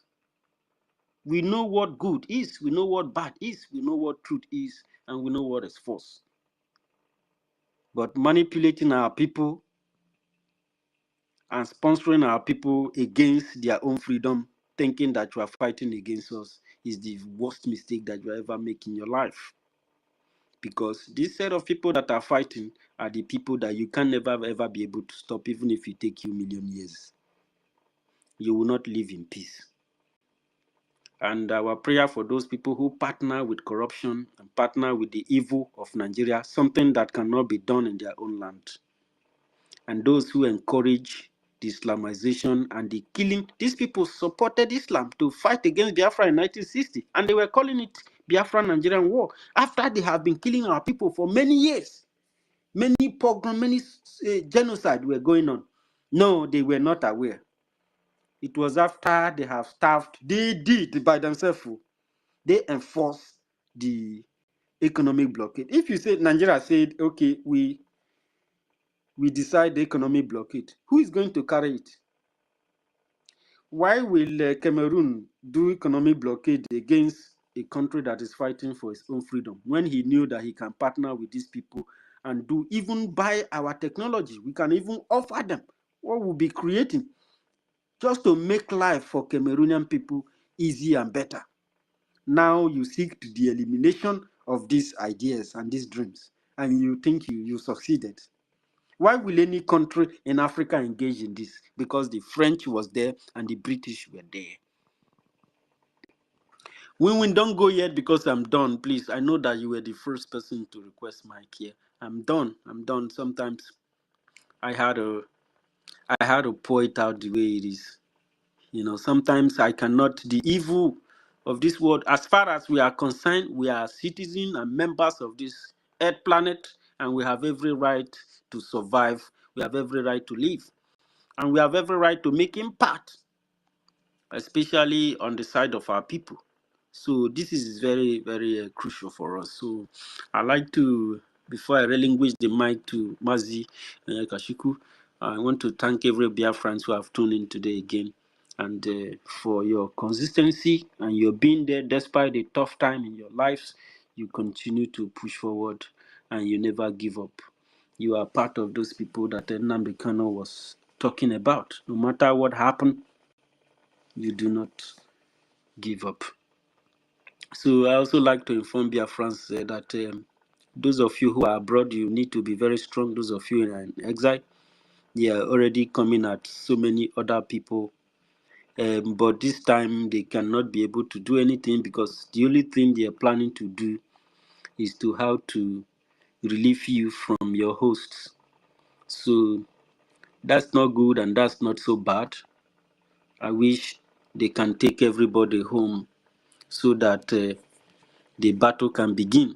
So those of you who are expecting that you must have completed millions of warheads before you engage in battle, sometimes waiting that they fight war, they're not the planner, because war happens most times.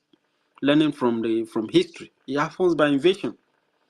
So all you need to do is to acknowledge it. So Kachiku salute Biafran because I didn't have enough time to salute everybody. And thank you. Thank you so much for a good job. Thank you. You have actually touched many areas that are very, very important. You see, um, my people, one of the things our people lack is inability to analyze information, inability to be patient, and they go through, make research and go through history. Our people are good in what they can do, chap chap, they read headline of something and they move on. They don't have patience to read and make research. Otherwise, we're supposed to, all these things you said here is something our people are supposed to know that from the one, Nigeria is a slave colony. There is a contraption where the creator regarded the people inhabitant as slave. That is why they can come and create whatever they like and do the way they like and move on unquestionable, unquestioned. Nobody confront them. That is why Britain can create SARS with Obasanjo to harvest organ and nobody question them today.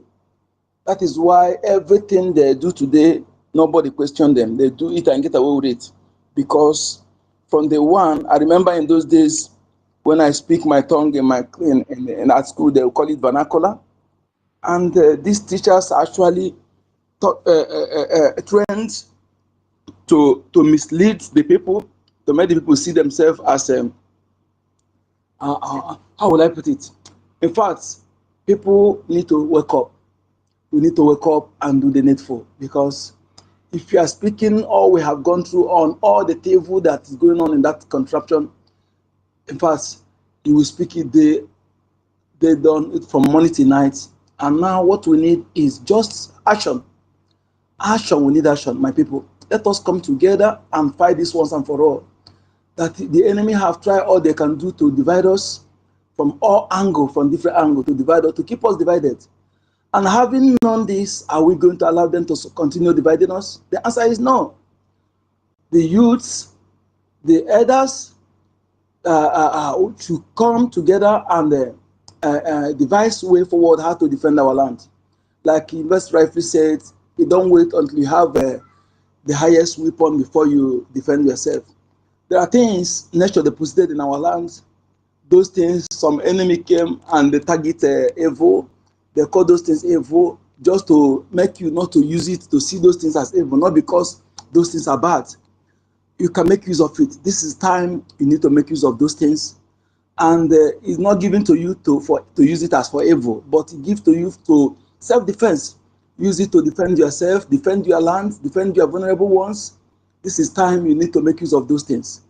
Without wasting time, because people need to speak. Those who want to speak, they'll have the mic. Thank you, University, for all they are doing. Thank you, all my comrades and ladies. Thank you, my ministers. Everything you are doing for Biafra, all the genuine Biafrans, keep it up. I want you to understand that this battle is our battle. They brought it to us, and we will not fold our hands. We are going to fight till last man standing. Yes, and as long as we understand this, if we can come together to fight as one under one umbrella, I'm telling you, no matter how powerful is the invader, victory is ours.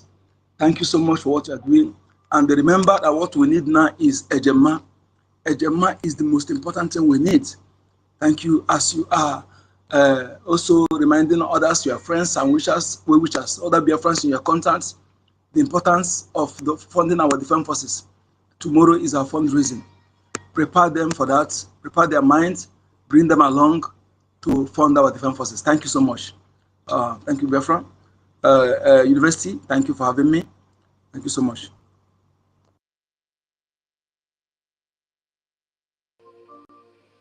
Thank you. I think Helene Peter is the next co-host. Thank you so much. Yeah. Welcome. Thank you, Mazi. I think we should give the mic to our sister Stella first before I will go. Thank you very much. Yeah, Sister Stella, you have the mic, please. Thank you. I salute everyone. I salute you, Sister Helen, University, Onyeka Chukwu, David Nana, Ridge, Emeka Socrates, Jean, Shimon is here. Emeka Orago, salute you. Nkiru, many here. We're not too many. Anyway, but I salute everyone because we have, and the topic is Biafra gatekeepers, homeschooling, the way forward for Nigerian slaves. Yes, so they are all Nigerian slaves. They are slaves. Starting from their military has become slave Nigeria Boko Haram army. Slave Nigeria Boko Haram police. They don't even know how to help themselves anymore. I saw a Boko Haram Nigeria army lamenting on how Nigeria government is treating them, on how Musa is treating them as a soldier. Did they tie you there or what?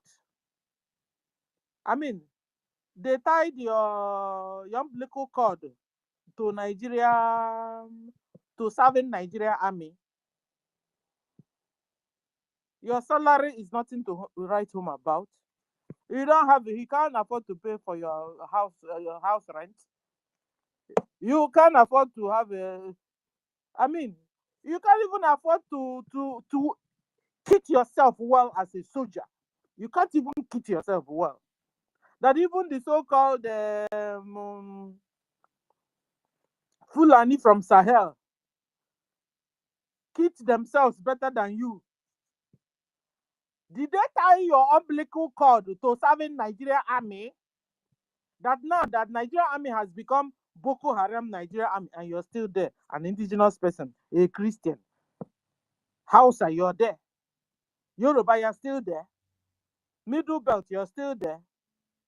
Biafran, you're still serving the Nigeria army. They tied the umbilical cord to it. They brainwash you. You can't even see. You don't even understand. You have become deaf and dumb, even blind on top of it. That you have become a terrorist Boko Haram Nigeria army. And when you are walking there, you have become a terrorist. You are carrying out their Islamic Caliphate agenda. And you're a Christian. You're still serving in Nigeria army. Are you normal? You are an indigenous person and you're still serving in Nigeria Boko Haram army. Are you people normal? That Fulani is taking over your country. That Fulani has taken over your military.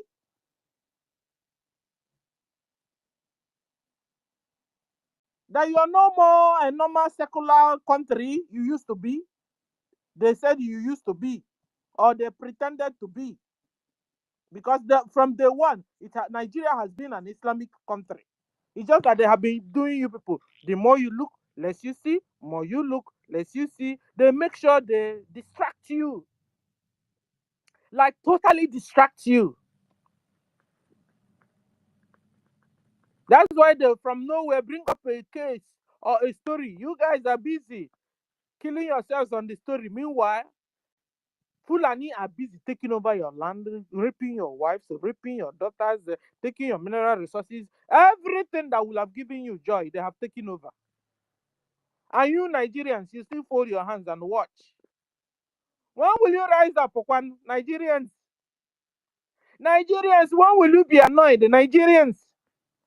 When will you be hit to the wall? They will tell you, when you are hit to the wall, then you bounce back. Nigerians, when will you be hit to the wall so that you can bounce back? One. Have they not finished dealing with you? Benue State are on the run. Borno on the run. Kaduna on the run. When will you wake up? One Plateau on the run. When will you wake up? Nigerians, all these one Nigerians, where are you, Seth? We need to really talk. You say you love Nigeria so much. You love Nigeria so much, so much. No road, you love it. No light, you love it. No people's organ are being harvested every day. You still are loving Nigeria. Fulani are rampaging everywhere, forcing people to be converted to Islam by fire, by force.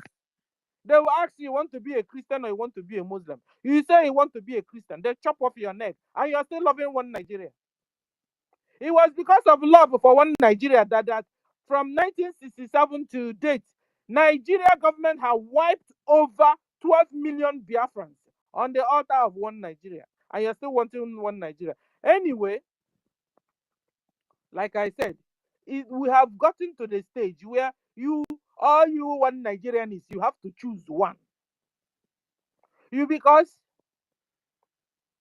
you can't be saying you don't want Fulani, and at the same time you're wanting one Nigeria. It's not possible. It's either you want one Nigeria and allow Fulani to breed, and allow Fulani to continue to kill you and rape you, or you pursue Fulani and dissolve Nigeria. One must happen. You can't have the two. All you want Nigerianists is either you drop Fulani, you must denounce Fulani, so you can also denounce one Nigeria. But so far as you continue to accept Fulani, you must accept one Nigeria. Because there's no need of denouncing Fulani and you're wanting one Nigeria. No, you must denounce the two or accept the two. I hope I'm making sense, because I've been trying to, make the thing, so that they will understand it So you're better. making a lot of sense. Yes, you're making a lot of sense, my lady.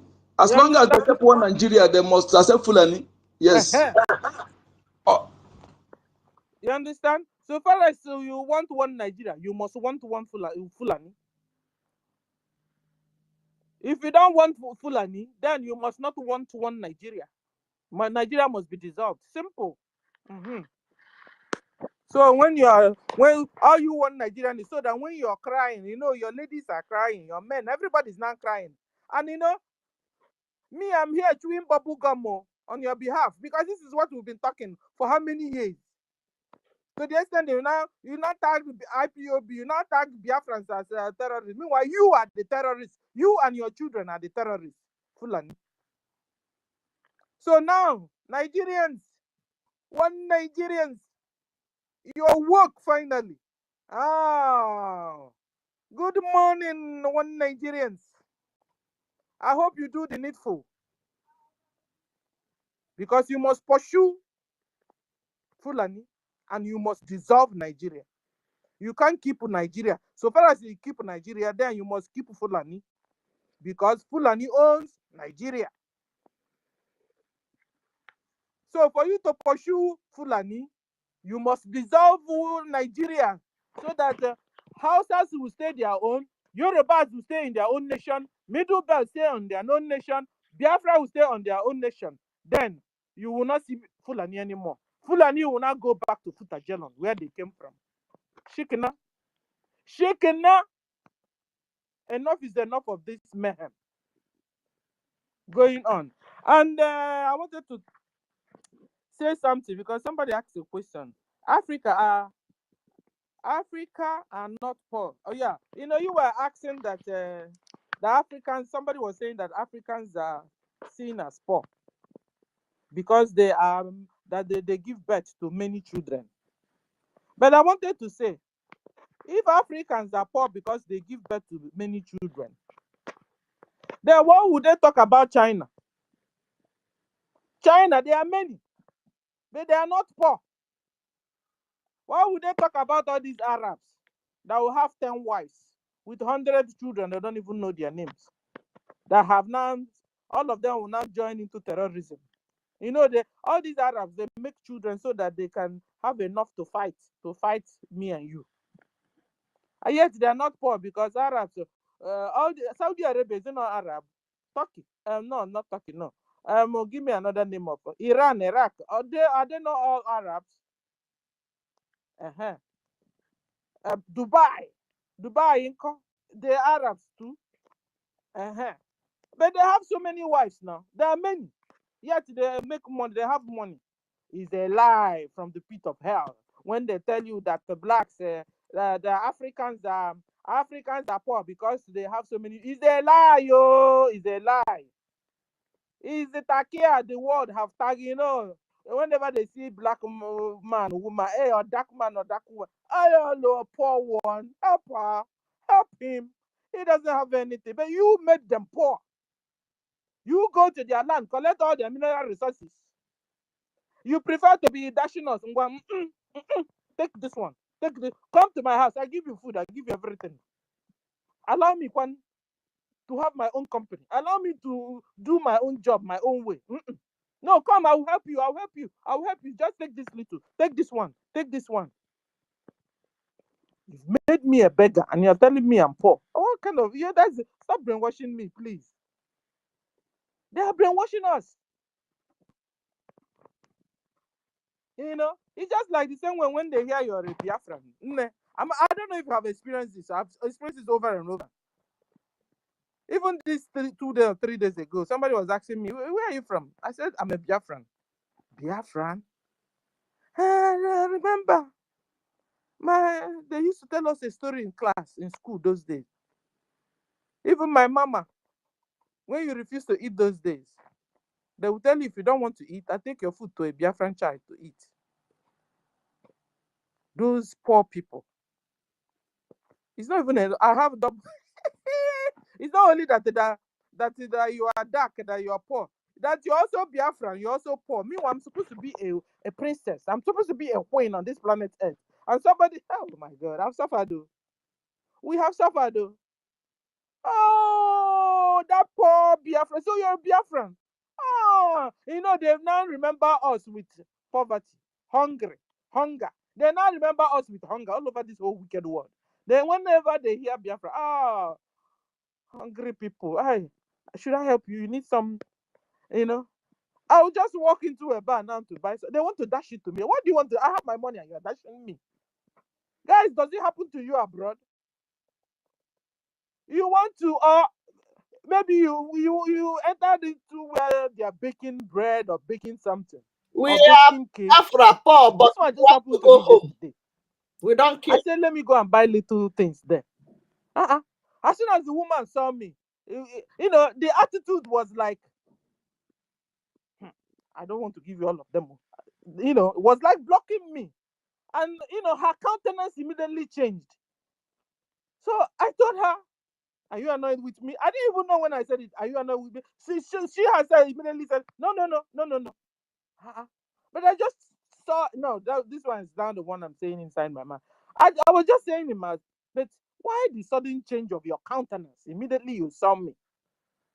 And I was dressed cute. It's not like, you know, that I looked a beggar. No. In fact, because of that thing, I always make sure I look good, you know. You know, I'll iron my shirt and, you know, iron it very so that, yeah, so, because I want to be my real me. Huh? Yeah. So, Biafra in homeland. So, if you're understanding what we're going through here, that's why I can't wait for Biafra to come. I'm telling you, to say, even in Biafra that we don't have food to eat, I'll be happy. But at least I won't be slave to anybody. And somebody won't look at me strangely. I had my money, walked in to buy something. The woman's countenance changed. I didn't even know when I told her, did I annoy you? And you know, I'm precise. I don't, sometimes you go to buy like those cake thing, you know, you will tell them to weigh. No, my own, I'll tell you how much I have. You understand? I'll just tell you, I have €5. So, and this is what I want. So it's for you now to weigh it out to €5. Just to be precise, you know, to be correct, you know. Biafrans, we need to go home. We need to go home. But I don't want to enter into Biafra the way it is now. I want to have our own nation. If we get there, we don't have anything to eat, which I know it's not possible because we are hardworking people. God bless our handworks also. You put anything now on ground, it will grow. You do anything, it's I can chow everywhere. That's also one of the reasons why they hate you with passion anyway, and they'll still tell you are poor. That's the brainwash there. That's a brainwash. Because at the end of the day, when they look around, any established dark person, you can be sure it's a Biafran. They themselves will also tell you, are you a Biafran sometimes? Or, they say, are you a Nigerian? But at the end of the day, you are a Biafran at the end of the day. So they even know that we're also progressive. So who is brainwashing who here? Who? No wonder they don't want you to go back. They don't want to free you. But by fire, by force, so all these others must allow us to preach. Enough is enough of this brainwash. Enough is enough of this takia. They said that their Ottoman Danfodio gave them Nigeria. Did Ottoman Danfodio also give you Kenya, gave you Burkina Faso, gave you Mali, gave you Uganda, gave you America, gave you Asia, gave you Europe? You are mad. You don't know what is wrong with you. And this is why we must deal with you decisively when you come to our land. Fulani, the flesh eaters. Guys, am I lying? You saw the boy eating our Biafran baby hand and was enjoying it. I did have himself a video for us to see. So Fulani the flesh eaters. If you allow Fulani the flesh eaters to come to your community, they will kill you, collect your part, and go home and make dinner with it. So rise up and do the needful. Biafrans, tomorrow is fundraising. Come one, come all. Come and support your freedom. There's no need of Dogon Trenchy here. There's no need of Muchi Muchi here. We know the people that are working, the people that are fighting on our behalf, the people that are liberating our land are BDF, working through BRGIE. Stop being brainwashed by anybody. If you like freedom, really, if you don't want to be converted to Islam, if you want to live a normal life before you die, you better go and donate, fund your liberation through BRGIE. That's it. Simple. There's no brainwash here. There's no nonsense. There's no time for this is not the time. Our people are dying like chicken in homeland. They're even conniving in killing our own people. Yesterday we saw Ugo 247 telling us that he was sure that immediately the people he sent killed our commander brother. They brought the message immediately to him. That's a pure confession there. So you have joined them in killing our brothers and sisters. Ugo 247 and your madam. That was why the first person they sent the video was you. And they killed that boy and collected his corpse there, those killers. So they arranged with Ugo 247 so that when they finish, they bring the video to him. And they finished, they brought the video, they took the video to him. And listen, this man who just you are here confessing what do you call it? Suicide, not suicide. Which other word? Huh? You are there live confessing the killing of our brother live with your own mouth. Huh? Murder. He was there confessing live murder, doing himself video just like the Fulanis. This is not time for nonsense. So tomorrow is fundraising. If you want your land to be liberated from these Marudas, from these Fulani herdsmen and hunters, come donate through the right channel. Shikina, I finished. Thank you everyone for the opportunity. Another one after no. How do you say it? After now, you won't tell a child that is intelligent come out from the sun that is too much now. Thank you. Thank you, Sister Stella. You have really hit it on the head. Thank you very much. A lot is going on. A lot is going on. For these few days that have not been really present in the social media, I've really seen it all. I've seen a lot.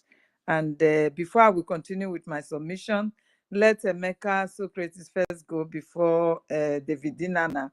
Then I will settle down to narrate my own deal. Thank you very much. You have the mic, Emeka, sir. Thank you, my sister. Thank you, Sister Helen. Thank you, Stella. Thank you, University and the entire house. Okay. Thank you for the topic also. I will just want to, because you're talking about homeschooling and that. So I want to start by saying that we need to understand first, okay, where our problem is coming from. Where is our problem coming from? Yes, first of all, we should understand this. We are living in a world which for many years now has been structured by words.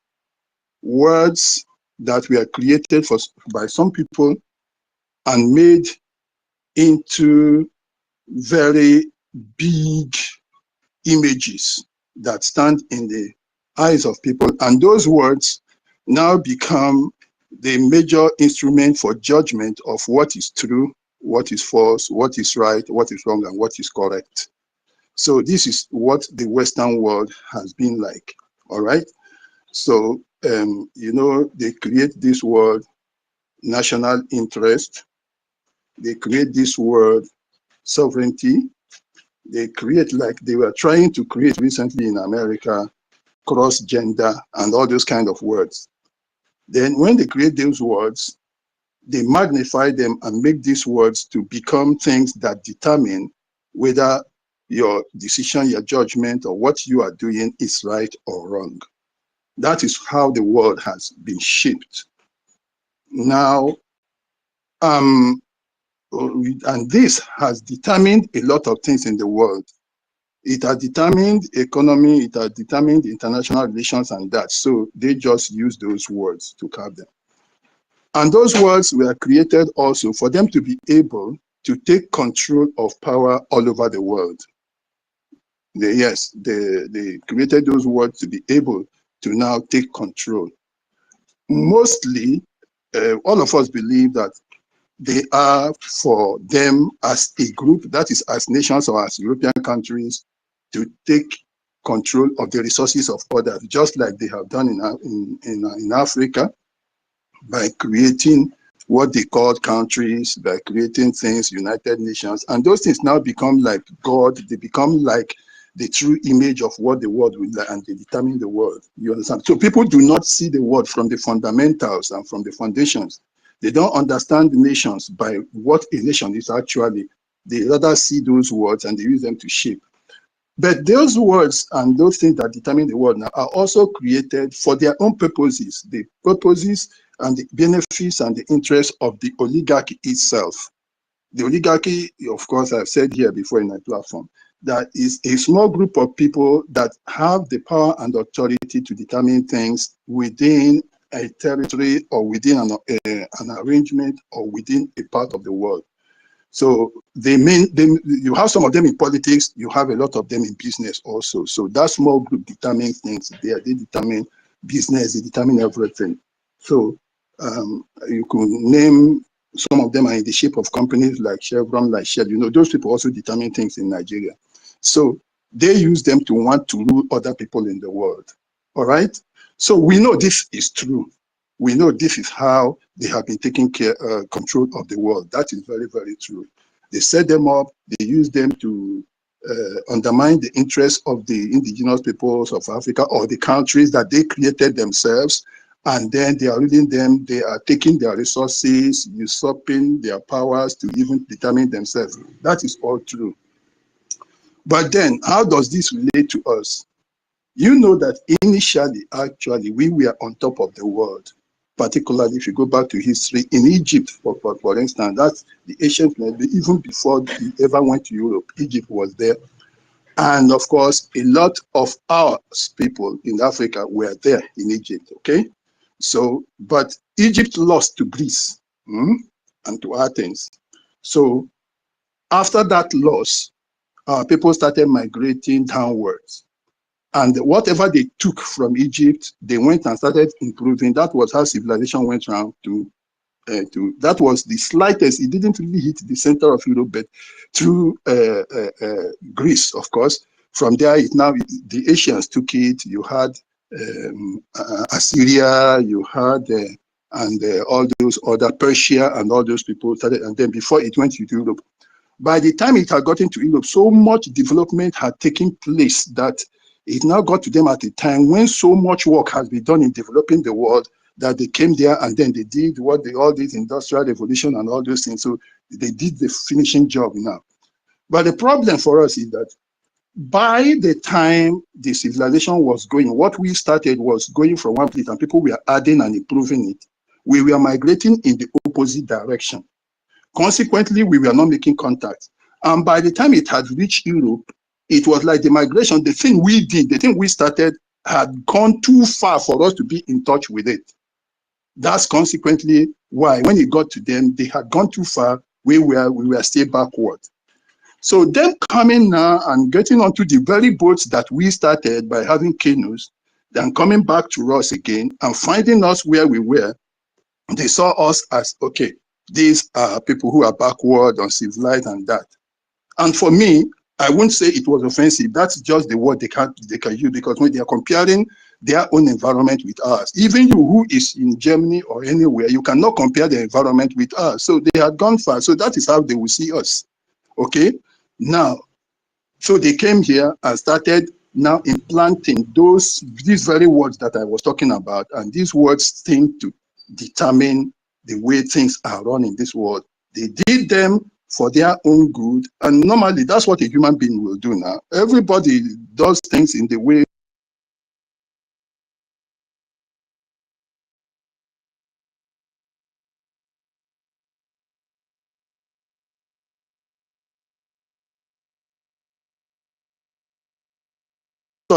So they came here and they started, of course, benefiting from our resources and all that. So that is how far we have come to this point.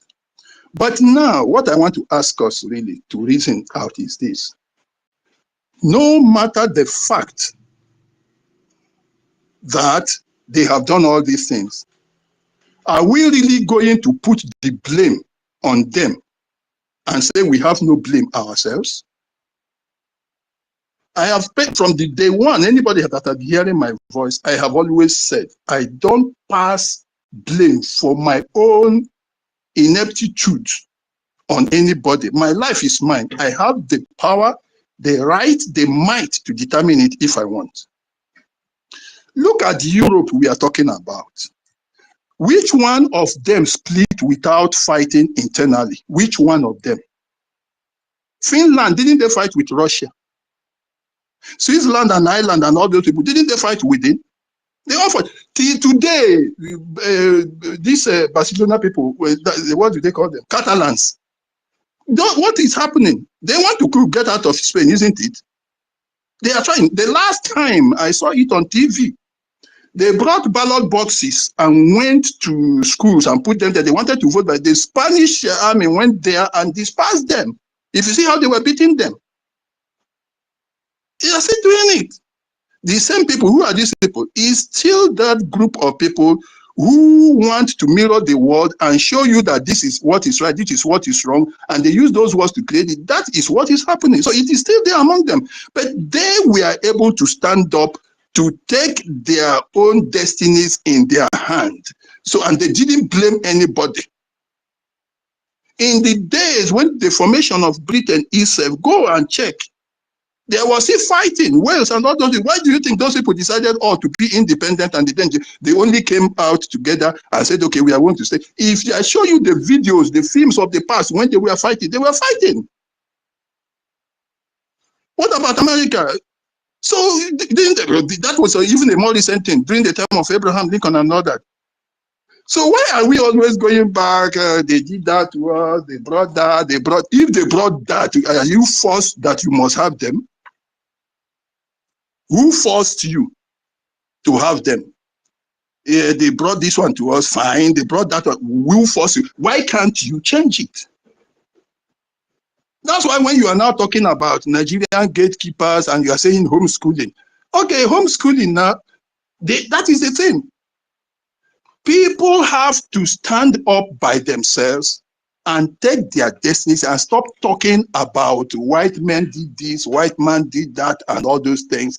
It is you and I, it is the Biafran, it is the African that will set up by himself. They haven't stopped you now. It is you who has decided to take no action. It is you that your brother has decided to fight against you. Look at the little one we are doing. Look at it now. When you are doing something, don't just go too far. Look at within yourself. Look at this struggle we started. We were going to have a convention. One idiot came out from somewhere. Until today, some people are still like, when they open their mouth, they are like pure animals, pure goats within this very struggle. It's already people back out from here. Even those that said they went to school, even people, men with two balls in between their legs, are following idiocy. So this is why we are why we are. It's not the white man. Forget about him. He could do anything. If I am them, I will hold any country anyway until I draw the last word from them. It's normal now. Now. It's normal. Can you go to the market and start going to favor the other people? If anybody selling anything tell you that he has lost money, will you believe that? Somebody, I will go and buy something from the market and I will sell and lose money. No, everybody does things the way it will favor him. You yourself, you're supposed to free yourself. So stop this talk about white and all those things. Indians, Uncle, Britain colonized them at a particular time. Yes, now. I can't even hello today. Yes, now, immediately after. Yes, immediately after. It wasn't even long. Mahatma Gandhi was going somewhere. When he was getting back, what did they do? They split into Pakistan. From there, Bangladesh broke out again from Pakistan. So what is that? There is no place where people will not take their destiny. Look at our own now. Look at this little one idiot of a woman, a lunatic. I was just listening this morning. Daddy Oramma, I was playing one of her this, and one idiot was asking her, who declared Biafra? Are you saying she did? Hey, oh, this sort of thing that if the person is just near you, give that person a dirty mouth and just scatter the teeth there. Look at that kind of rubbish. There are certain things we shouldn't even be. That was talking to you. I wouldn't do that. I'll slap the hell out of his ears. What rubbish? One person is he? They are there. Is he the one of IKOM POS? So this is why we are not moving, my brothers and sisters. Even this simple one. Now, when you go into Nigeria, you are talking about desperate people. Desperate people. Yoruba wants to survive on oil. Hausa and their brothers there, they want to survive on oil. The Biafrans that have the oil, they have already split them into pieces there. By telling this one, you are this, you are an enemy, you are that, he wants to kill you. If each time we want to struggle, they say this. This is the problem we have. We have those who are politicians amongst us. Whilst you are talking about Biafra, you send them a video of what we are doing, and they will send you a video of political something where they are doing politics. Call Igbo. This ones, I know them, blood and this thing. They are there. These are the things we should be talking about. Again, when you come deep here, you don't expect Yoruba to free you. You don't ever dream in your way. Even if you drink rum, Yoruba will never want to split Nigeria. They want Nigeria more than the Hausa and the Fulani, I'm telling you. Even till the last one of them drops dead, they want Nigeria because they have no belief. They have no self-belief, no self-esteem. They have no shame as far as Nigeria is concerned. They believe they only can survive in Nigeria and the oil and gas from Biafra. That is all. So forget Yoruba. So if you're coming down to fight, that is the only way. Don't think about Yoruba. Forget about it. You are going to the Hausa and Fulani. They are even better than Yoruba when it comes to this Nigeria thing. I'm telling you. Because there is something that is very, very important to them, more than Nigeria. That their religion. That their Islam is much more important to them than Nigeria. If you want to stop that their religion, they will split Nigeria. I'm telling you. Anything, whether the United Nations, whether America or anybody wants to go against Islam, the Hausa will be, and the Fulani will be ready to break Nigeria and go out. But Yoruba, If you talk religion, no, it's not important to them. You talk nothing is important. Their own freedom is not important. They just want to die on that oil. They are the worst group. So when even an Hausa man or whatever is a Fulani man, that central bank, whatever, Alamido, was telling you that Yoruba is your greatest enemy, he knew them. Yoruba is the worst. They don't have self-belief. They don't have self-esteem. They don't have shame. They want this Nigeria by all means. These are the problems. Forget about Oyibo, please. And I have a question though. These Yes. Yorubas, you know the way they brainwash them and they fought alongside with Nigeria against us. Do you think Nobody that brainwashed that them. happened in 1967 can happen again with the Yorubas? No, nobody brainwashed them. See what happened. First of all, you see, they have their God, the one they call their God, Abafemi Awolowo. You see, during that 1967, he became a point of politics. He was imprisoned in the East after the Igbos had carried out coup to make him president. Imagine that.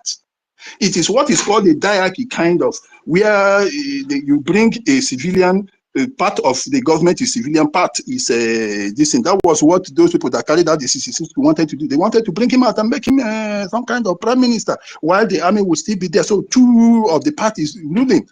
But do you know what happened? When he came out, he saw an opportunity. Yeah, now Zik has been pushed to Biafra. Okay, Biafra, I will now use that opportunity. I will become Nigerian president. The Yoruba armed soldiers that fought because their leader, they were looking at his body language, was tending towards keeping Nigeria against this. And they are the people that are, it's still the same oil. So they will tell you that the oil, why were they?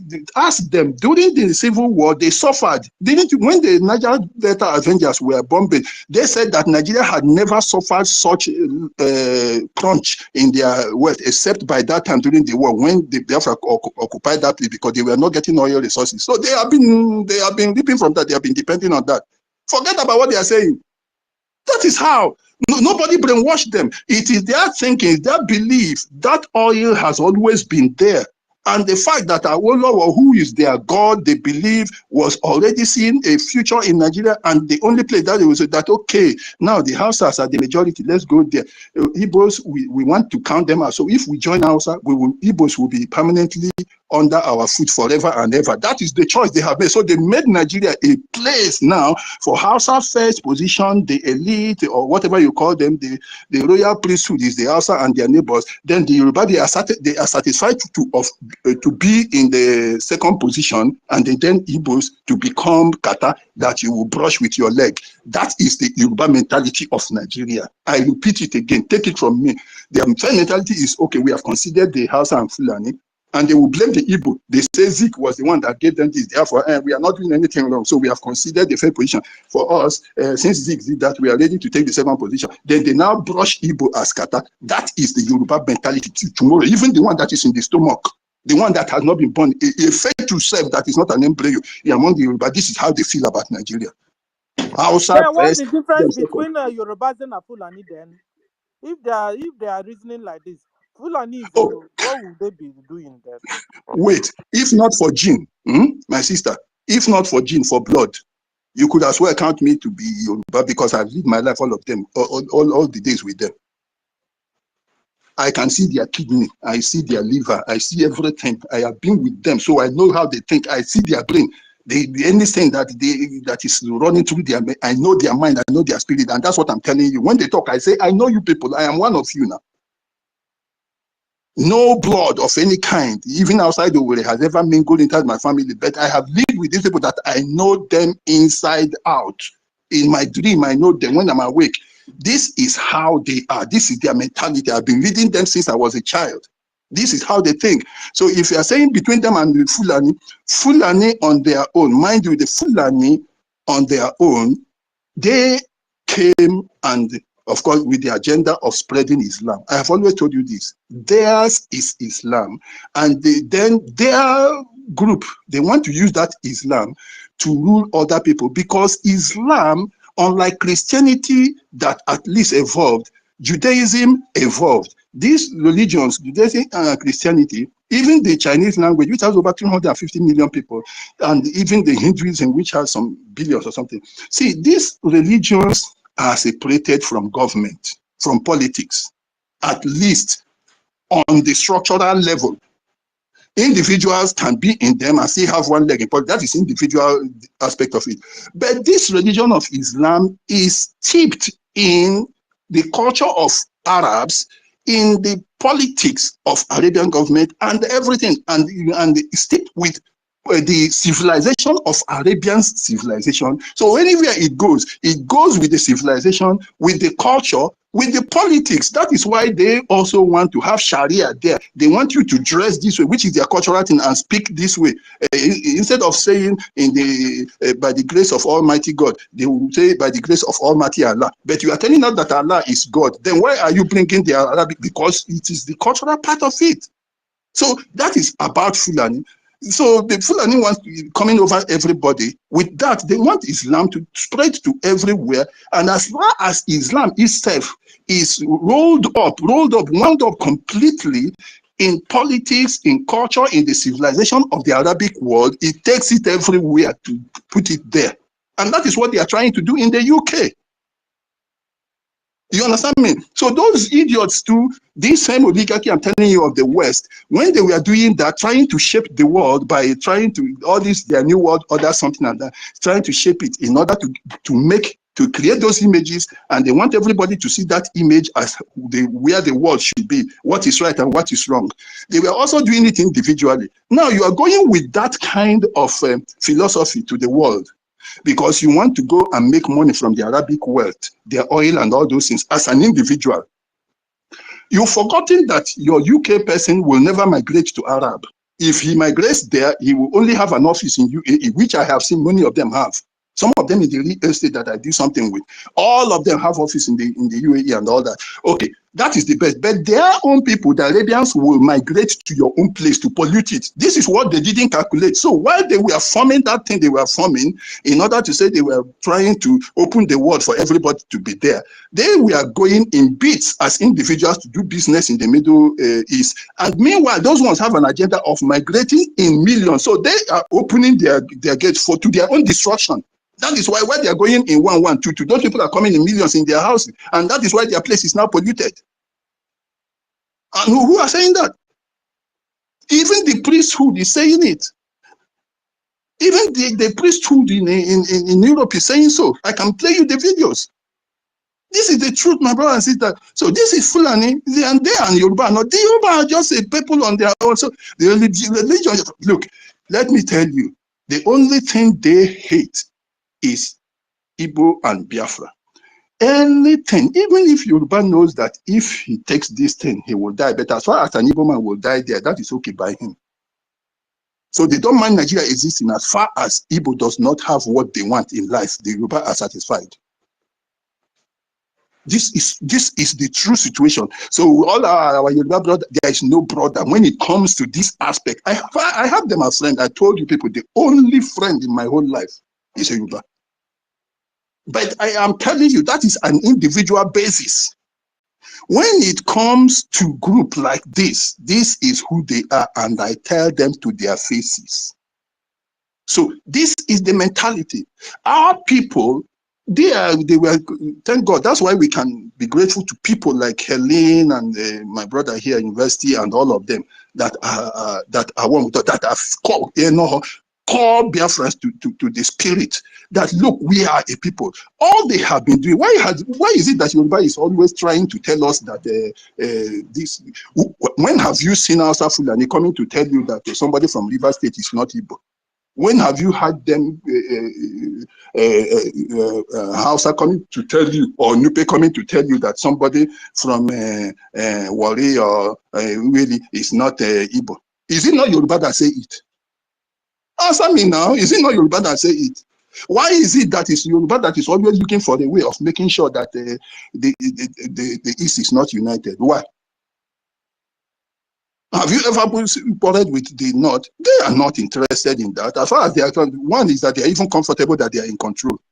So they don't need to argue with you. So if you are talking, no problem. As far as Yoruba is there to make up the strength for them. Look, Yoruba is the enforcer of this one Nigeria. The enforcer of the Hausa Fulani agenda is Yoruba, that is their enforcer. As far as Yoruba is in the midst, then just count them as the number one, and they are the ones who have the power. They are the ones that are riding. They are the ones that are disturbing you on this X. They are the ones that know when you want to speak, they go and disable you from talking. They are the ones that are on Facebook. How many other people are on Twitter? I don't mean those who open spaces. So I mean the workers that disturb you from having a free flow of your communication. How many Fulanis are there? It is Yoruba that is working on Facebook. They are working everywhere. And because all those things entering into Nigeria, enter through Yoruba land, and it must get to Lagos, and then they are the people that make, and then they say, oh, we control the press, we determine everything. And that is what they are determining, and that is why we are suffering. This is why you had those days, Nnamdi Kanu was always saying, Yoruba media, Yoruba media. It is them, it's not. But at this time, they started looking for a way of softening him. They will now come to you. They are never. All the time when the Yoruba comes to you, as far as it concerns splitting Nigeria, as far as it concerns Biafra, if Yoruba comes to you, he's only coming to distract you. He comes to make sure he diffuses that pressure with which you come to push for Biafra. He wants to make you now start talking. Instead of you to say the words hard and strong as they are supposed to be, you will not be saying, because you have this friend, you'll be talking with both sides of your mouth. That is what Yoruba does. They are the problem. We know the Hausa and Fulani position is established, but the enforcers are these people. So how do you now think you can really free yourself? Forget about the white man. It is these people you are facing. It is the stooges that they have in Biafra land who are calling themselves politicians and all those things. These are the people that we are supposed to be fighting against. It's not the white man. White man fought when they needed to fight in their own place and free themselves. They didn't tell you. Let me tell you, for those, I will just finish with this. Those who even talk about politics and they say white man and religion, let me tell you, when the white man was in Igbo land, in the Biafra land, Ascension used to be half day. All the holy days of obligation, they would have had some full day, holiday in schools. The same white man did not tell us to wait until they slap us on the other side. He followed us and joined us in fighting the war. The same white man joined us in fighting the war. The same white man was the one from Sao Tome and Principe providing the plane with which they were carrying arms and carrying things for us and making deliveries. The white man was with us, my cousins, 4 of them. Some died while the white man was trying to protect them. And when they asked them, how long are you going to continue? They said they will be with us till the bitterest end. And they were there with us till the bitter. They never told us not to fight. They were accused of supporting us. Not officially as government, like I told you about oligarchy, but as organizations. They gave us things. WCC, Caritas, all those people, they gave us supplies. While Nigeria was blocking us from eating, my cousins died of kwashiorkor. My junior sister died because there was no way she could be treated of the ailment that was there. So these were kids that were playing with me on the sand. They all died. Now, the same white man in those days, they have what we call chaplain. Chaplain. Some of you know chaplain. Chaplain in the army. It was the same white man that had chaplain in the army. The chaplain is the reverend father, and that he will carry gun and go with them to the war front. And your people, the African Christian, will be telling us in those days, you see, they call themselves Christian, and then they also go into the army, they will carry gun and say they are going to fight. Does God tell you to fight? That is but this is the white man, I'm telling you, I'm a Catholic. This is the one. And so when you are not telling us that the church is against and they told you not to fight, I will tell you, what are you talking about? They have chaplain. Go, even till today. They have now, those clapping and singing, they are now opening what they call chaplain, because they imitate everything and they have polluted the chaplains in the military. Every barrack has chaplain of the church. And they used to carry gun to the defenders, but they pray for the soldiers. The same white man was the one that declared the crusade and fought with Islam. How many years? They defeated them, they came back, they defeated them a second time. When they came heavily. And they were going to take the whole of Europe. It was in Spain or Austria that they stopped this Islam something. Go and check, go and read. It was, I think, Austria. It's like they had already taken Spain before the British now fought back. So it was the white man that declared the church, the white man and church that will still fought. So church has never told you that, not to defend your life. It was the same white man and church that when they used to kill people at the BRGIE, put them and shoot them for armed robbery and all that. It was many hands up, okay? Thank you, sir. Okay, sorry. Yeah, I'm coming. They used to go there and they say, oh, they say they are church, but they see that they are going to kill people and they go and pray for the people instead of them to tell government not to kill anybody. That was still the white man's church.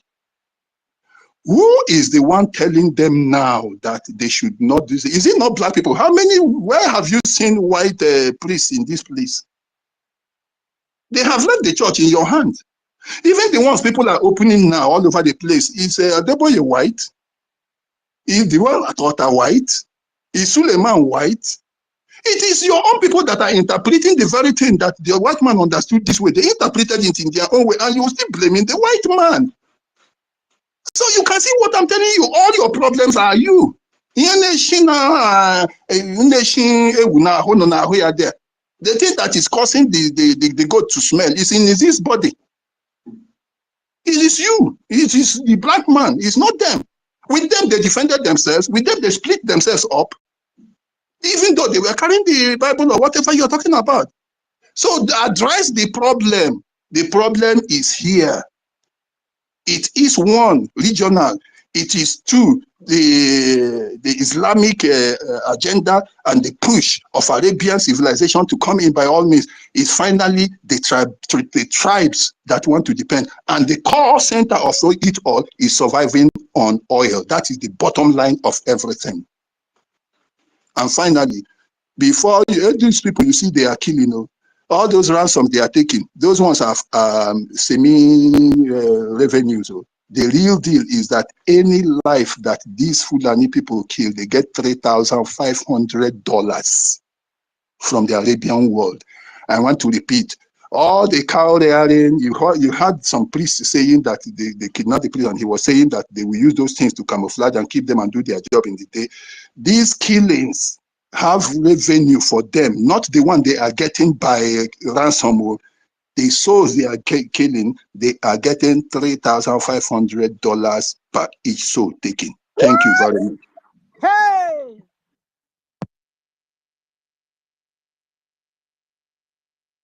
Hello. Because they say the organs now, the organs they harvest also is something. I don't necessarily the organs. They send the organs. It's not about others, it's from the Arabic world. It is the agenda. Person they kill.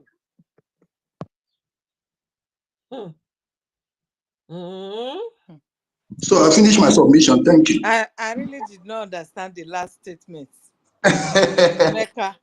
You know, okay, I want you to repeat. I don't understand. He said that each person per head they kill, they get money per head. Okay. Jesus Christ. I don't understand. So is this the business that is tell us going on? this, all this why? And we're just hearing this one. No, I am so shocked to my bone marrow right now. Can you imagine? Now I understand that security. Let us give win-win. Time to speak, okay? Win-win. Hey! We have spoken before. Let David still go first before we will go, Nabi. I think he has spoken. We have not spoken. You haven't spoken. Okay, yes. Then. He has the mic before David. US dollar. Things are happening. Any Boko Haram that poof Biafran. 3,000. When you have the mic, can you? Yes. Okay, can you hear me? Loud and clear. Okay. Good afternoon from here, my fellow Biafrans. It has been a very long time, very long time, I may say. The other day I came, but X Twitter didn't allow me to speak, so I now left. And I want to appreciate each and every one of you. University Onyekachi, Ellen Peters, I greet each and every one of you, and I salute you for your resoluteness and your work concerning our freedom. It has been very fortunate for me that finally I have left the zoo. So I am happy where I am. I finally left the zoo. I packed my load and then left. Sorry, can you hear me? Is this where we're on